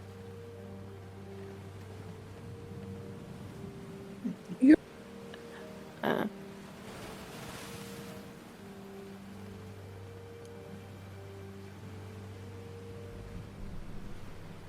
What, are you going to use an exfoliant on it? Ooh. Use Maybe Twilight would know. Winkle, do you approach Twilight for exfoliant advice on hair? No, I would. I'm smarter now. Understood. that's Cool. a bit I don't know, questionable. that headband's starting to get a That's little questionable. Hey, what was that, Twilight? But I don't know, that headband's starting to look a little tarnished. Magical Yeah, item.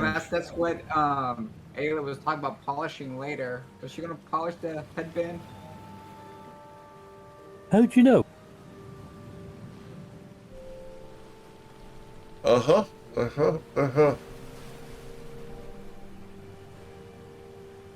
Well, you guys will continue sailing southwestwards towards the Carial Isles. Is there anything you guys want to do for the rest of the day, as you guys can get a short rest right now? I'm going to knock on Ayla's door.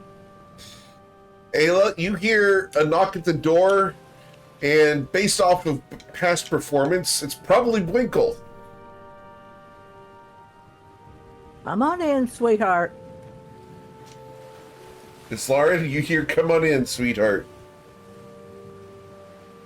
I'll open the door and say, I wasn't aware we were on such familiar terms. Oh dear, it's usually Winkle who narks like that. Who narks like that? Knocks, whatever. Knock, knocking on Ayla's door. Yeah, Don't well, you mean narcs? Nark. no, narf. Narf, Narf? Narf. Are you And we having a have- stroke? We have Wait a minute, descended into that- the snarf. All right. If- Pinky in the brain. If she's Pinky, then I must be the brain. Face up with a headband of intellect. Yes. Ayla is Pinky, and Winkle is the brain.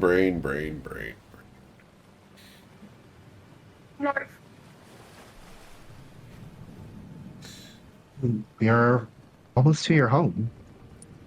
I How are you know feeling when about that? I'm nervous. I haven't been home in 2.5 years, and I'm coming back married with a lot of. I mean, we need to make them an ally, and I don't think that's going to be a problem. But nonetheless, I'm just nervous about it. That is understandable. The court's not quite as formal as yours.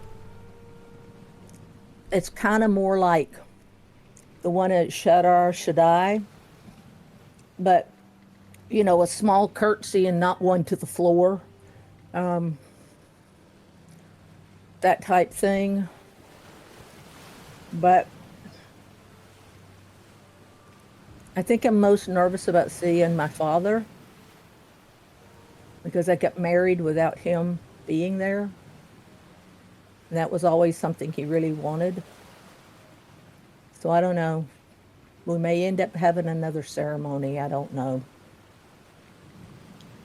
But I want to keep my parents happy. think another ceremony would be beautiful, Well, especially since it was kind of sprung on you and well, I would know it would. be I know it would mean a lot to my mom because she would be the one who would do the ceremony. Introduce him as the fiance, according to Twilight's book. Say that again. Twilight is recommending to introduce Winkle as the fiance. That would mean no mooseberry juice.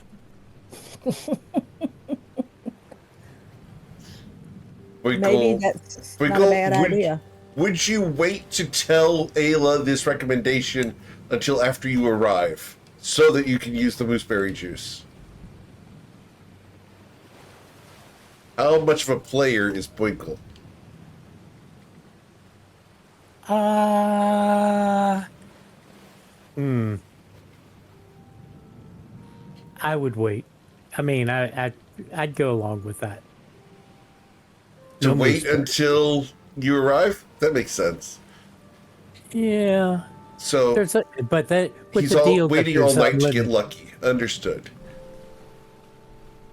And we do have the rest of our lives.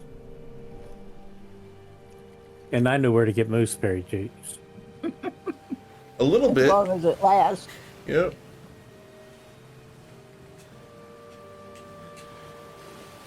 Cool.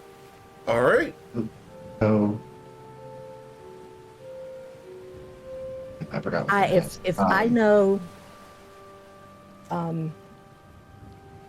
King Piermont and my dad, they have That's not the name they I have had. scouting ships around the water of the island. And I would imagine they already know we're coming. So That's not the name I had. This is the name I had.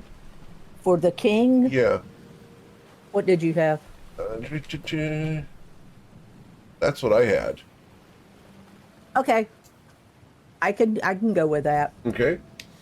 This was some of my early notes, Okay. so Yep. All good. Cool. So, you guys want to do anything else today? Or Islar, are you continuing conversation with Ayla? Yes. So you've been on a pilgrimage, right? yeah, it's required of all believers in Degnus, and the idea is to spread the hope of Degnus because he is the god of plenty and of hope. And so everybody's supposed to take a 1-year pilgrimage, but I've been out too because I met this group and I felt like it was a worthy thing to try to stop these portals and to help Twilight cleanse the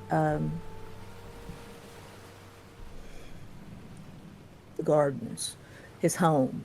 And so I wrote to my parents and told them what I was doing, and I got my mother and my father's blessing. And this is the first time I've been home. Most people only say gone a year, but I've been gone 2.5 years. So I'm a little on the nervous side. You've done a remarkable job at spreading hope. I hope so. It gives me comfort to think that maybe I have helped someone along the way. This diadem I'm sitting here polishing, it's got this gorgeous taint diamond which represents hope. And then the green represents plenty. The green sapphires represent plenty. And the plenty comes because we have hope. if we have hope, we'll work towards that. So,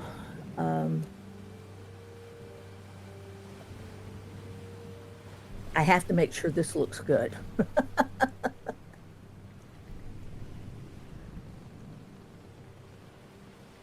you want any help, I'd be happy to help you. Or if it is a solitary task, then Well, it's kind of like a ritual because this diadem is my holy symbol. And so it is kind of like a ritual that when I clean this part that I concentrate on this part of diagnosis ideas, and when I do this part I focus on this, and so it's kind of like brings me back in line with the teachings of Dagnos. But I do appreciate the help. I probably could use some help with my hair in the morning if you wouldn't mind. I'd be glad to. I haven't worn this in a long time. I always keep it with me, but I haven't worn it in a long time, and I'm not sure what to do with my hair. Should I enlist Covet as well? Oh yeah, she's got a knack for the way things look. You know, particularly with hair. You know her. Her hair's always flawless. I don't understand how she does it. I don't either. I mean, she could be in the middle of a battle and there's not a hair out of place. Uncanny. Don't understand it. Maybe she's born with it. Maybe she's cursed with it. Maybe it's Maybelline. Maybe it's an illusion. Maybe it's Pantene. Oh, God. Yeah. Yeah. Herbal essences. Herbal Essence is where it's L'Oreal, at. because you're worth it. Wow. I love the concept that it's just an illusion and she's just all frizzed out the entire time for real.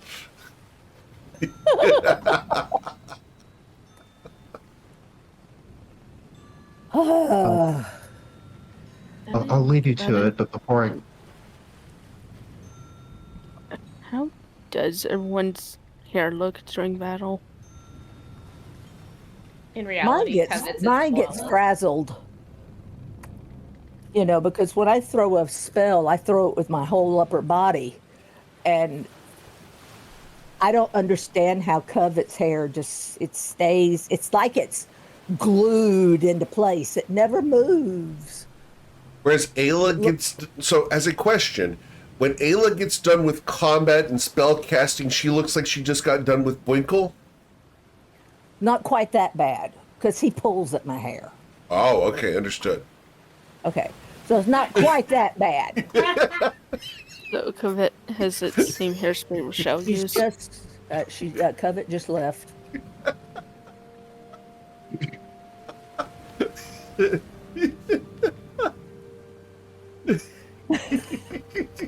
No, dear. No, dear. That was a good 5-pointer. That was a good 5.0. That's biting my laptop.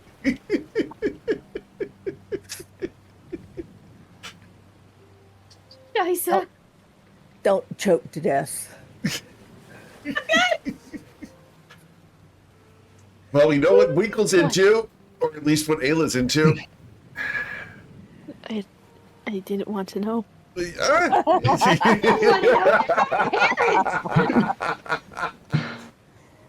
Oh, I love these do have comments. one more thing. Eowyn, they're great.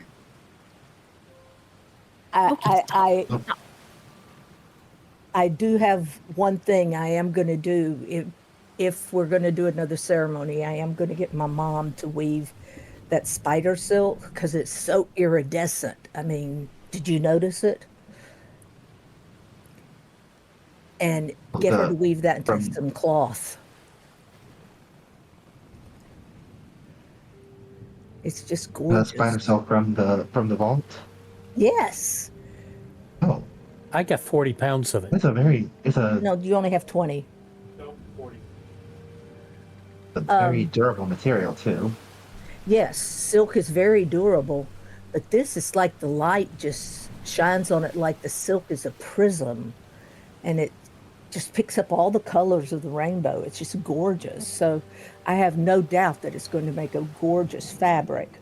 And that would be a beautiful dress. I think we could have that done. Mother is very good at weaving, and this is a very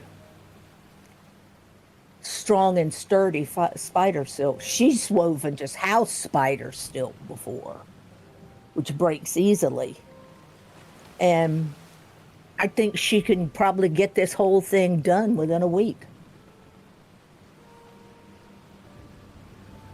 One can't wait to see what she's able to make of it. Yeah.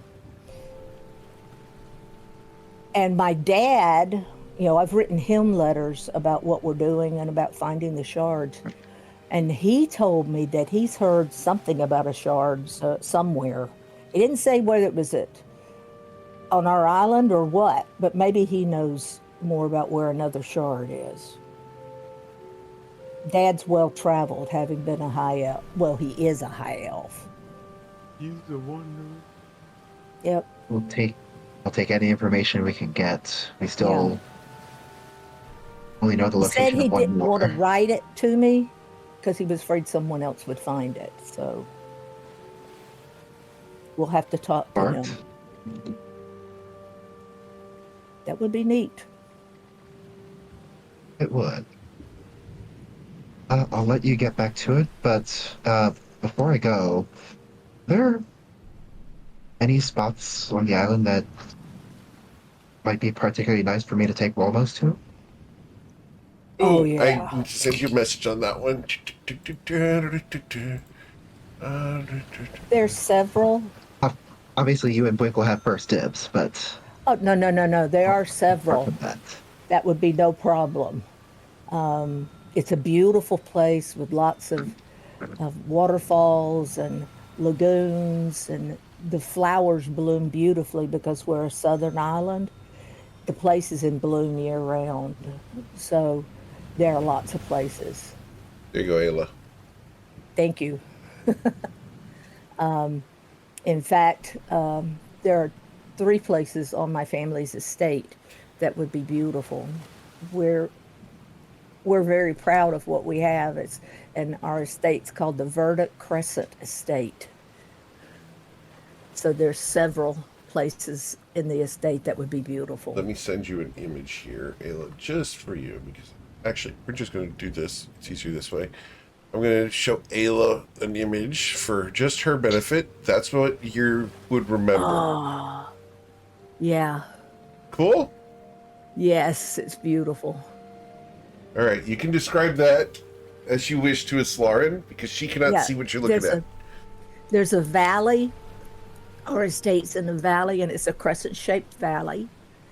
And there's a small house on one side of the valley, and that's where kind of like the overseer lives. And then there's a large house with a chapel attached on the other side of the valley, and that's where my family lives. And there's a small river. We call it a river. I think most places they'd call it a stream. But that runs from the south up toward the north, where there's a beautiful series of small lakes and lots of green trees and lots of flowers growing in the meadows and things. It's just a beautiful place, and I can't wait to see it. It's been a long time. me neither. So, but thank you. I'll make sure that we get that worked out Twilight and Covet, I'm sure would like to spend some time alone as well. I think the rest of us could use that. Yeah, particularly after what we've just been through.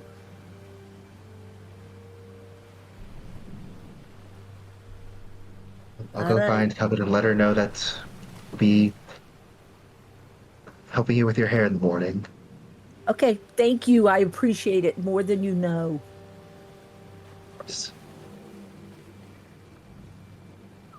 So, as you leave the cabin to go find Covet, where is Covet? I am on the deck of the ship.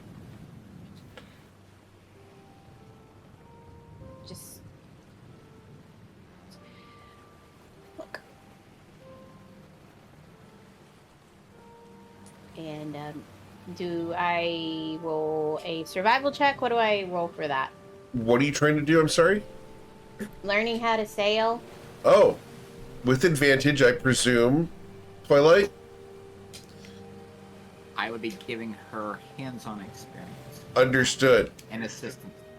So, Covet, do you take this as assistance or distraction? Assistance. Understood. So, with advantage, please roll your survival check.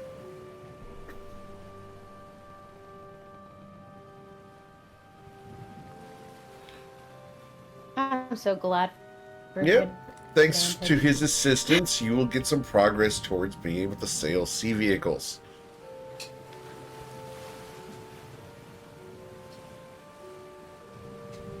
Almost there. That's when the ship gets shot. Boom! Sorry. I kid. It's a Star Wars reference. Disregard. Almost there. Oh boy. I'm a huge nerd, guys. I apologize. All right. Okay. Well, Islarin approaches you as you are currently in the embrace of Twilight's Call, as he's giving you 2 hands-on experience with sailing the ship.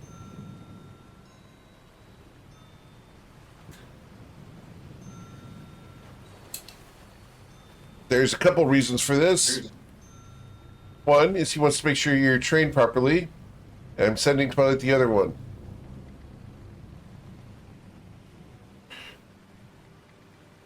Uh-huh. Understood. It could be wide open. Never mind.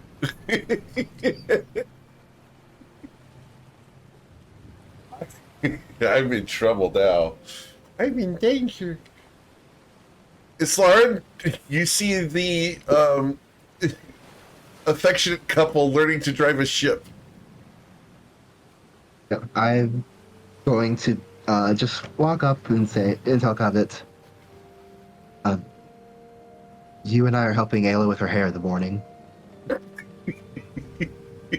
Covet slips out from behind the helm and says, "Here, take it!" And take the helm. And she takes his hands and places them on the helm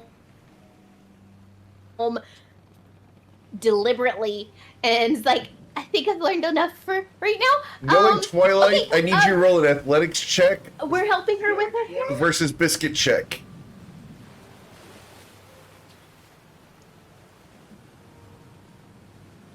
Yeah, okay. You may squeeze That's hands mine. on the helm. That's mine.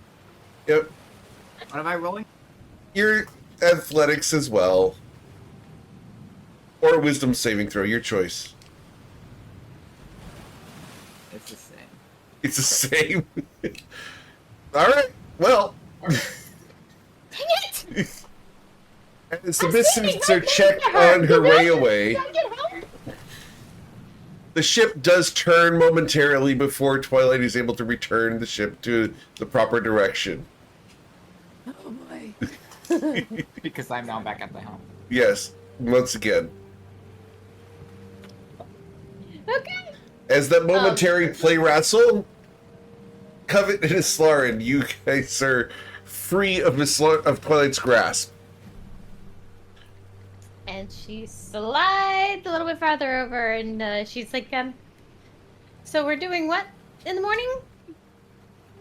Helping Ayla with her hair. Her hair's always so pretty. Why? What are we doing exactly? And she'll lower her voice. Mostly just making sure that her friends are with her as she comes home. Ah, understood. Well, we'll give her the boost of confidence that she needs. Of course.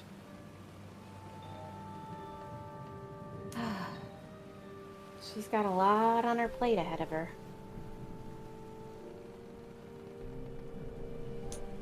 Have Well, you I mean, done given who her god is. Yeah. And I know that her god is not so keen with MKL too. I'm just gonna have to keep that on the hush hush, I guess. But I don't want to cause her any trouble. But has she said anything about her court? Have you been to a court like this? He said it was not so formal as mine. He compared it to the one at Shadow Shaddai.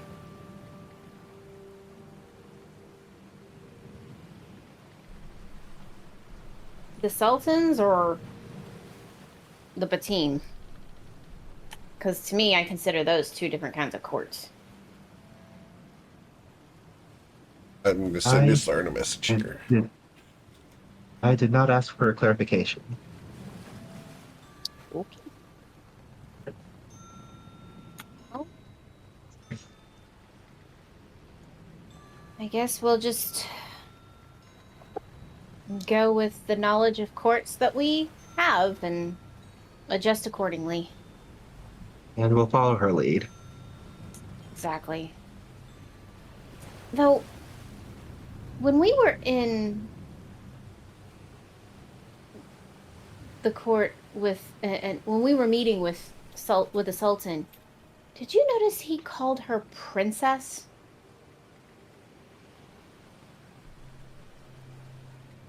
I did notice that.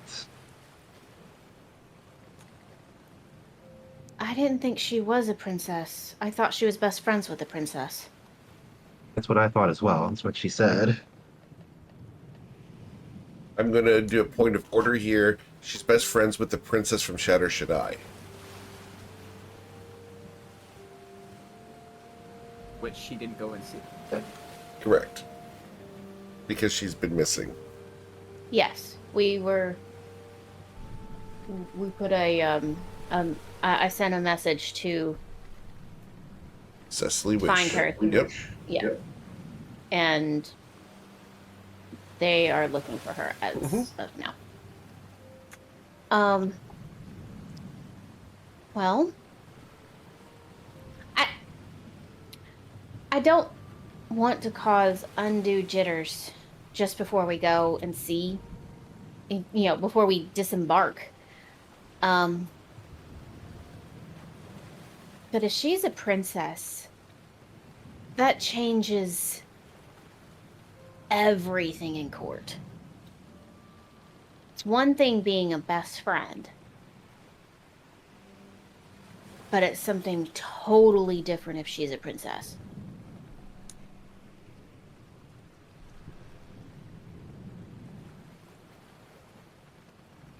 Do you think that's something we might need to talk to her about?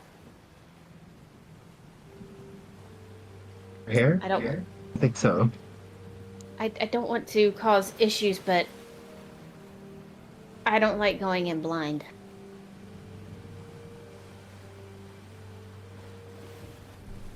That's understandable. Should we talk to her now I think about this? Go for it. I'm sorry. I think we can talk to her about it in the morning. Okay. But this is a court that's bound to be friendly. Not one where I'm wanted for departure, not one where they came in not knowing us, but Ayla's in good standing.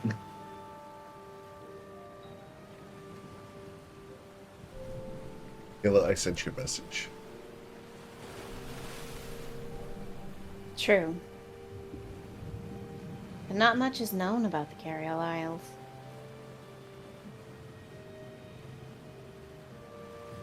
I just don't like going in blind, you know that. So, I guess, like you said, we'll talk to her about it in the morning. Let's let her have at least one decent night's sleep before she steps foot on shore again. Of it? with your passive insight, what are you going to do about Bwinkle?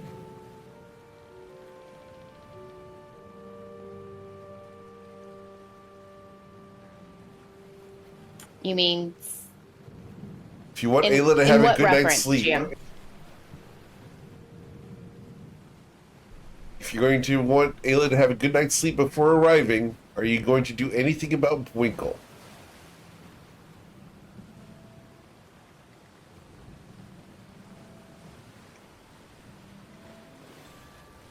I do, but at the same time, she knows that this relationship is new in regards to marriage, and they are going to have to figure it out themselves. Understood. The communication has to be made Good. between the two. I love that.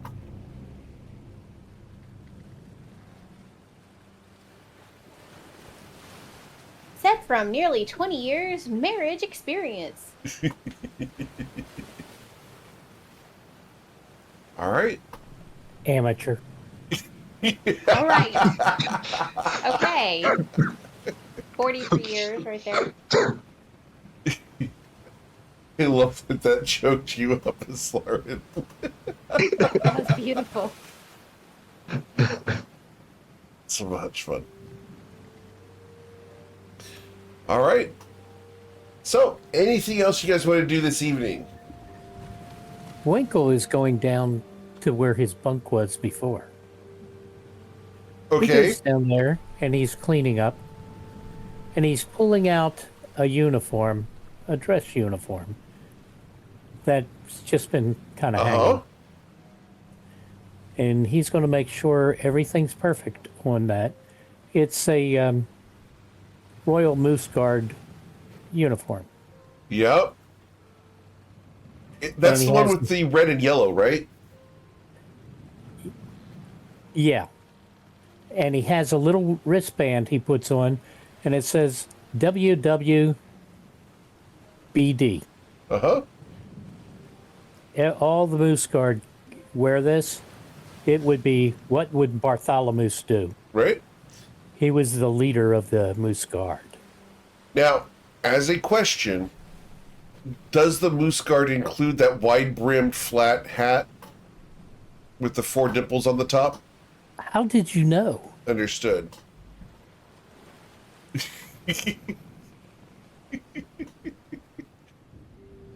You don't understand. I grew up with these stories, so the fact that they're here is just great. Bartholomew. Mm-hmm. He was part of the Chocolate Brigade. Yes. That's, was that, a fucking- that references the color of their fur, correct? Correct. They were That the- plus the fact that their favorite treat was the Godiva chocolate mousse. Yes. And we were the and Bartholomew was a chocolate mousse. The thing is, Godiva was Bartholomew's girlfriend's name. Ooh, yes. was She her ran last around name. naked most of the time. Long blonde hair, Absolutely. exhibitionist. Yeah, absolutely. Explains so much of the Fey realms. All the frolicking. All the frolicking. Yep. That's one piece of art we're not going to be showing on stream. Is Godiva, the Moose Maiden. Ooh, yeah. Never going to the Fey realms. Eowyn, that's where Chantara Grove is.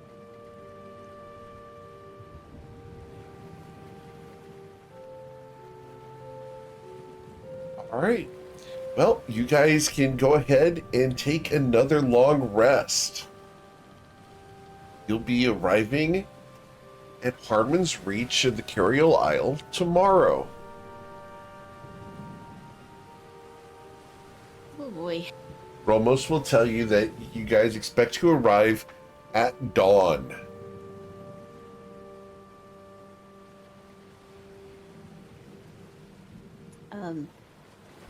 So before dawn, I guess Lauren, when are we gonna go to her room? You don't have to get off the ship at dawn, but you guys can arrive at dawn. We should have her ready by the time we arrive. I mean, it's dawn. It's only a little bit earlier than normal wake up time. For Islarin. You said it before Covet could. Yeah, Which but is funny I'm up because the early. player I'm is up the early too exact because I opposite. usually. I'm up early too because I usually make breakfast for everybody. Tomorrow I am not making breakfast. If I know my mother, there will be a buffet awaiting us. If she Covet knew will- you were arriving. But she was expecting us soon. I don't know. Remember I told you we had the scout ships? Yep. I imagine they probably already have spotted us. Yes, but they don't know who's on board. That's true. All they see is a protector vessel. Uh-huh. And they're far too small to challenge such a ship. Yeah. Covet would get up in the morning before everybody else, just because she can cook. She's proficient in cooking, and will go and make not the same kind of spread that Ayla would make, but biscuits, fruit, cold cuts, Twilight. toast, Beans. coffee. Twilight, to prevent a save versus death, how proficient is Covet with cooking?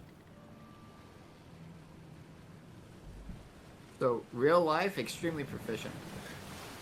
And in the game? I'm As proficient. a courtier and high-class member of a Shellian who grew up with servants and cooks and the like, For Covet, the record, I am proficient. Can I get in your cooking. survival, your cooking check, please? Yeah. She's a good cook. they taught her well.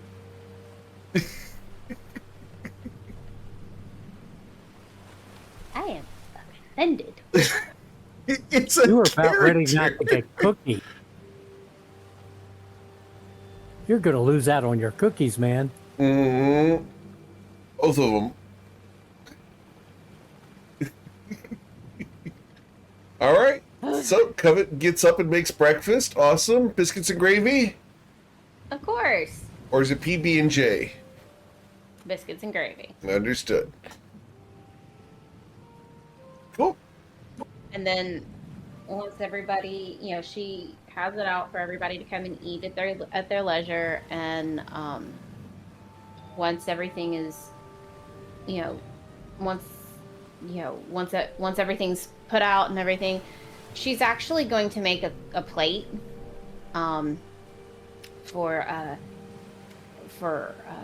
Ayla, and just put the little dome over it and take it up to her room, because she is, if she knows anything about Ayla, she's probably really nervous and probably won't eat much. So she's gonna kind of force the issue. Okay. But before she makes it up there, she looks for Islarin and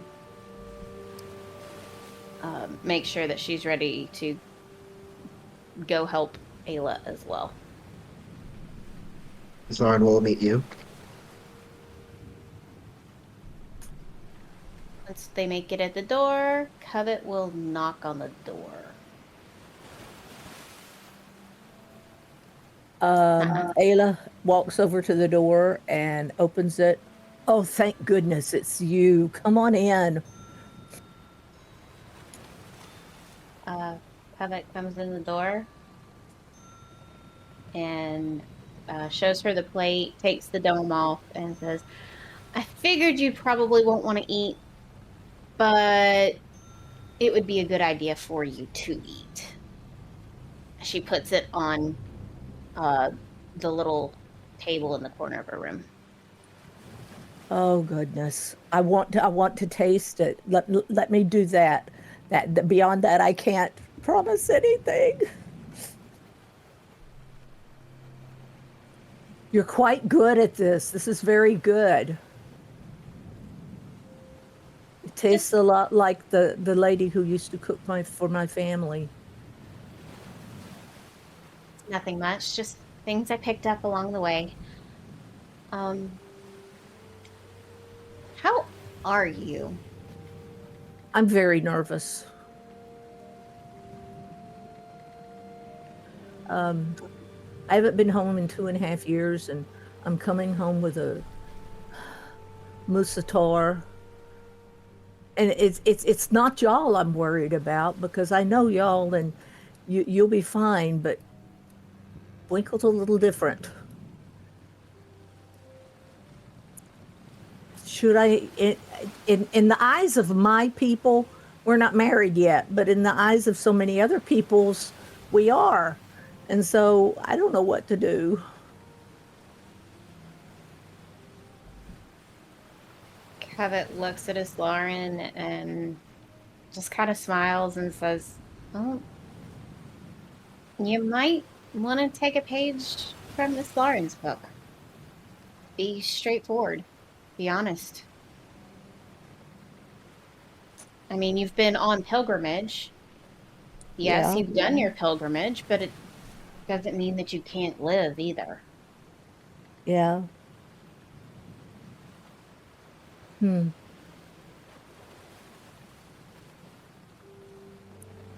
Well, I guess I'll cross that bridge when I get to it.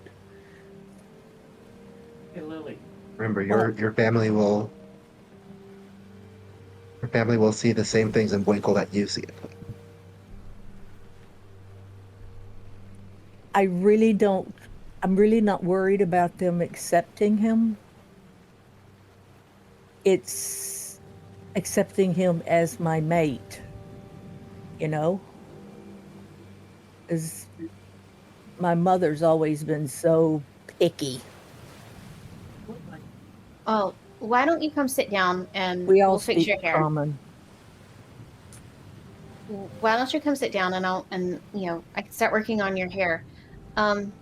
Yeah, this is why I need help. I have to wear this diadem. And it's been so long since I've worn it, I'm not real sure. My hair has gotten longer, and I'm not real sure what to do with it. Okay, so with that, Pebbit starts looking for, like, do you have, like, any, like, how long are we planning on staying on the ship? And, before we disembark?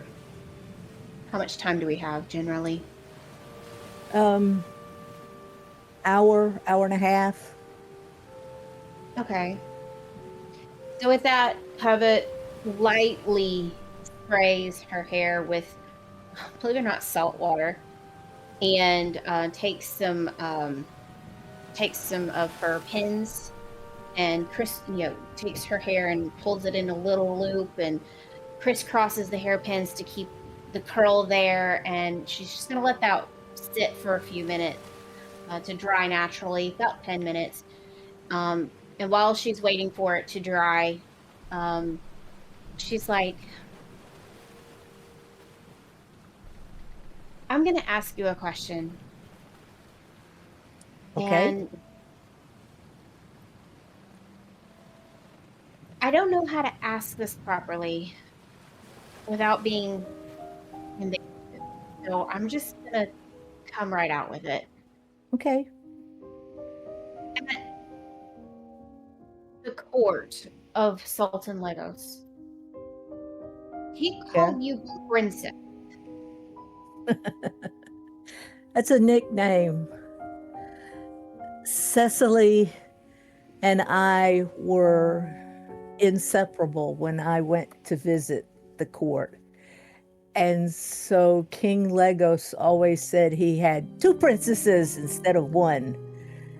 And he would call me princess. It was a term of endearment. And I found he still calls me that. I'm not a princess. Please don't think I am.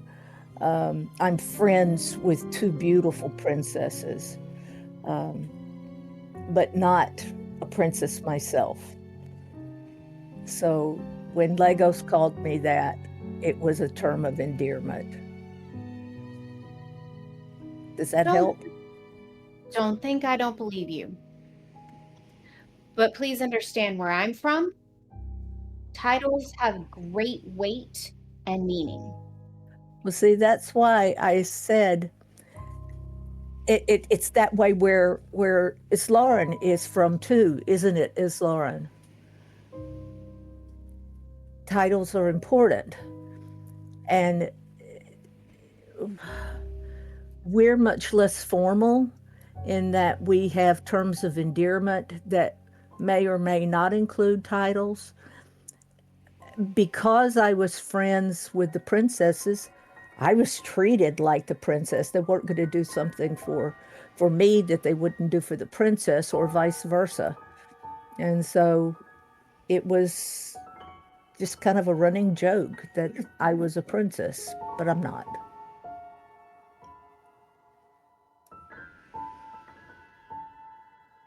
And nobody really thinks I am.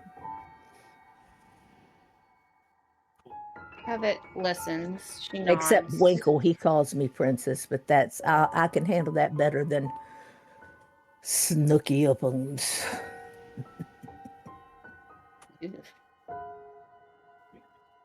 Winkle, your ears twitch. You heard the Snookyukums. Oh, yes. He's choking. And I come down and kind of peek in the door. And I look over at Ayla and I go, Ayla, do I look all right? You have on your uniform? I have on the uniform. You've never seen him look so good. He's quite dapper and well brushed. He has put in effort. Oh my, you look incredibly handsome. I stand up a little straighter and I'm very proud of the way I'm looking. Yep, he's a dashing moose, dashing moose. He can do the fandango. Yes. Yes. Come on, that was good. I don't care what you That was great. It was.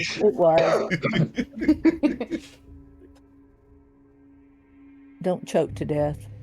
That's her job. Yeah, you like wonderful. Whoa. Okay. Islauren, are you happy with that answer that she gave? Yes. Okay. And she kind of begins to undo the pin curls, and she takes the diadem and places that on her head and loops some strands of hair around the diadem and allows the sides of it to come through, and she takes it and does a fishtail braid at the back, and adds a couple of other braids with cuffs to it, and shows has her hair half up and half down with this fishtail braid that's very wide, very regal, but no nonsense at the same time. Everything that a lady of the court should be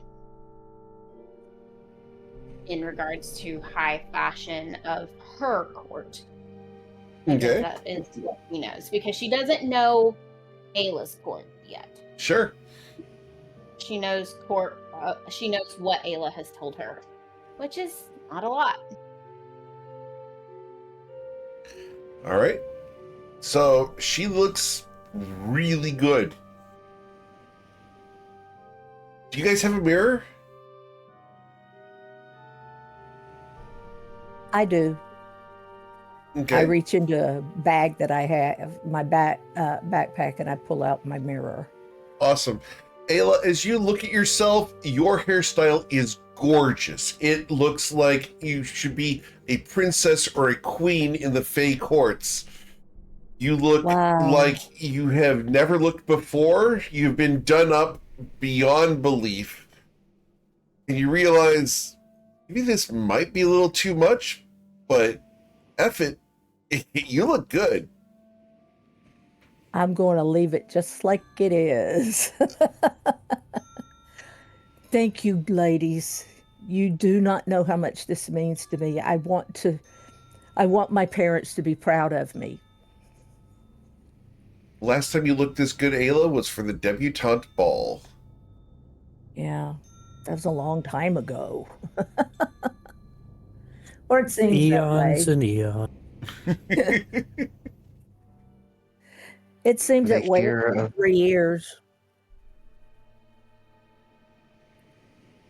Because I'm only like 21, 22, somewhere in there. It's Lauren. What were you saying? When they hear of your deeds and accomplishments while you've been gone, they will undoubtedly be proud of you. I hope so. I hope so. Now I'm excited. Not as much nervous as I am excited. I don't know how I'd ever made it through this morning without you two. You are my dearest friends. Thank you.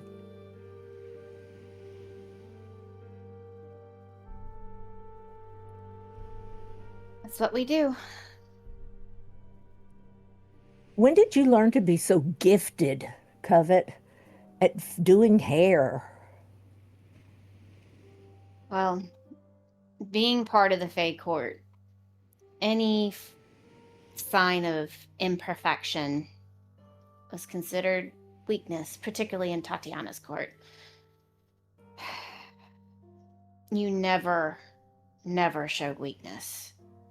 Thank yous were never stated, which I'm gonna have to, before we get back to the Fae realms, gonna have to stop that, because that's considered a debt that you owe someone. You have to you can't show emotion. Words are weapons as sharp as any dagger, sword, or as powerful as any spell. But they can be healing as well. Not in the court where I'm from, not usually. Oh, that's horrible. You have to be very careful. I think I'll just be quiet when we get there. That can be seen as weakness too. Everything's part of a game. The grand game. Oh, goodness. You have to be careful. Moves and counter moves. Everything. Oh. Even the kind of dress you wear in court. Before we head that way, I'll need to do some research. See if there's anybody who's been to her court, to Tatiana's court recently. I mean, there were people that were made fun of incessantly, tortured almost, just because they didn't wear the right shade of silver or blue or whatever shade that she deemed fashionable in that court. She's awful. You know what this sounds like? You just be very careful. Haven't been since I was sent to the temple to choose whether I was going to be an acolyte or not. Yeah, we see how that's turned out. So You're doing very well, though, at what you are. You're a good wife, you're a brilliant friend, and you're a marvelous cook, obviously. I should take lessons from you. And you are an incredible warrior as well. Yeah, you're gifted. I appreciate And you're a it. marvelous captain. Oh, no, that is not my role. That is 100% it's Lauren. And she looks at Lauren pointedly. Isn't that right, Captain? And I wink it as Lauren. Someone just raises an eyebrow and says nothing. Um, that being said, I just know that each court is different. Each court has a place in their own little spot in Toivoa, and not much is known about yours. So I'm ready to learn and move forward. But back to the question that you had asked, it was to prepare for court in Queen Tatiana's court.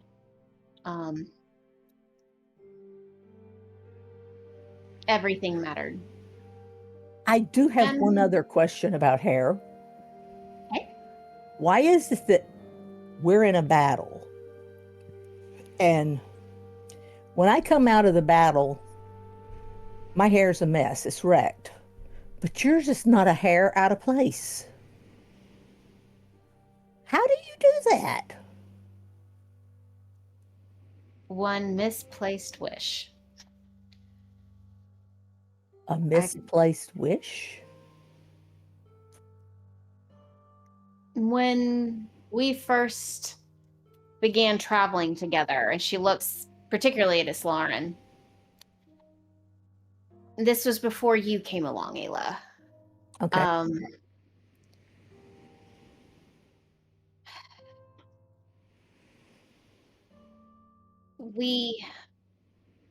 Or just after you came along, I really didn't know you well, I don't think, at that point. But I was on guard duty, and I saw a shooting star, and the wind was blowing, and my hair was getting all in my face. And I was like, I just wish my hair would always remain perfect. Oh. Uh-oh. Yeah. I got it. Yeah. You have to be careful about shooting stars that way. Yeah. But I don't think it's misplaced. It works for you. It does, but it could have been on many other things. I could have wished for Shantara Grove to be right. Again. Okay. Well, Ayla already had on her silver blue dress, and she's wearing the necklace that it's Lauren gave her earlier. The can't remember. Anyway, she's wearing her handed the Batim token on her dress, because that's like a medal, right? And she has her hair fixed, and so she says, so how do I look? All this. Stunning. Nope. Let me go find my moose. Are you ready? I've got to go clean up from cooking, but it won't take me long. Okay. That'll give me a chance to talk to Bwinkle before we go ashore.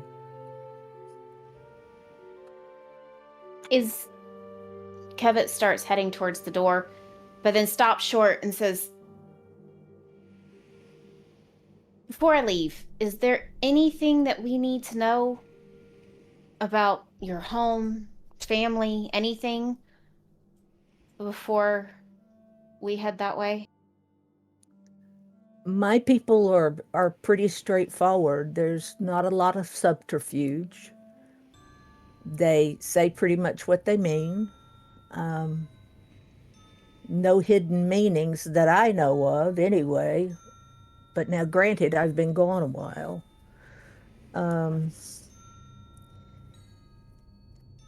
So, just all I can tell you is, you know, um, small bows. They don't want the floor, the curtsy to the floor or anything like that. Just good manners is what they look for. And so I think we'll be fine.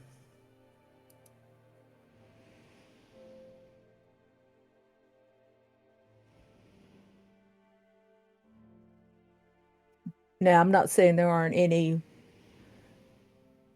things that they would like to see happen, but I don't know what they are now because I've been gone too long. I do know that the king has spoken often of wanting to become friends with the protectorate. So, Lauren, you can definitely use that to our advantage as well. Really? He thinks the protectorate is the best.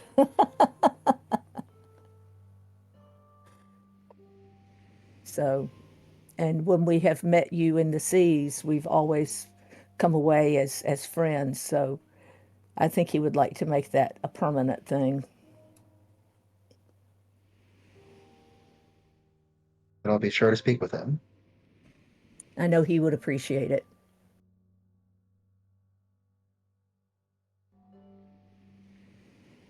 You go and search out your moose. Yes. Great. Mr. DeMoose. Where are you, Boinkle? Well, remember I came down and showed you my outfit. Yes, but you still standing outside in the hall? Yes, I am. Okay. Boinkle, I need to tell you what I think I'm going to do. I am going to tell my parents the truth that in the place where we were at the time, as well as in other countries we have visited, that we are seen as a married couple. I do know that in my home here, because the ceremony has not taken place, they may not see it that way. In which case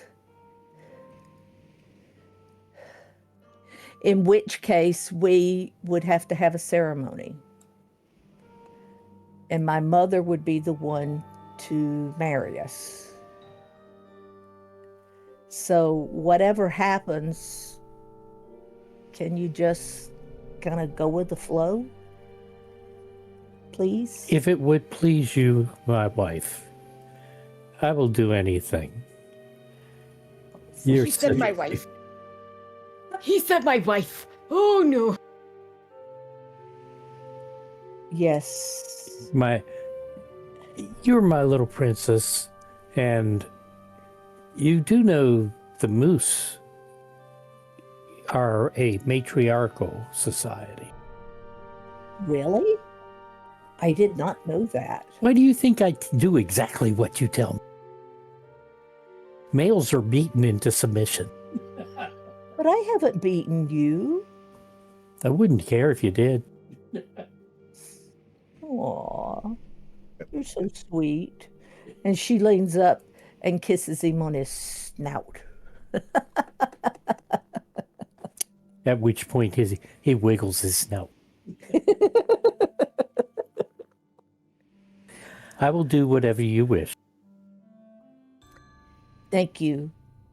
I'm just saying, I don't know what's going to happen. We'll just have to go with the flow.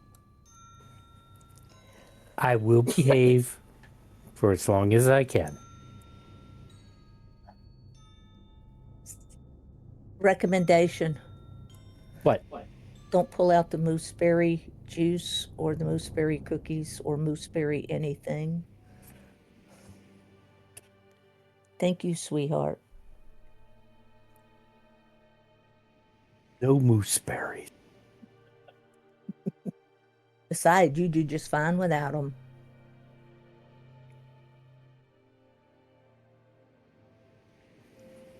Not too sure about that.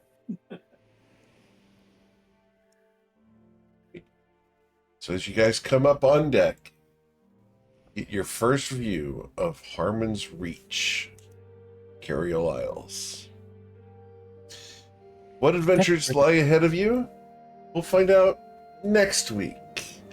Because it always is us against the gods. As always, guys, thank you so much for choosing me to be your GM. There's a ton of amazing ones out there, and I'm always thankful you choose me to be yours. You know someone who wants to play my game, send them my way. I'd love to talk to them about either getting on the waitlist or getting into a one-shot. Check out the Leslie's Angels blanket over at gmeric.com. And we have the clip contest going on with that Twiki pillow. Otherwise, guys, have a wonderful week. Please stay safe. And we'll be back tomorrow morning with Beneath Fallen Skies as they're in the remains and rebuilding phase of the Bourbonian city that was once filled with demons and fiends in search of the Cathedral of the Burning Saint. Take care, everybody, and be safe.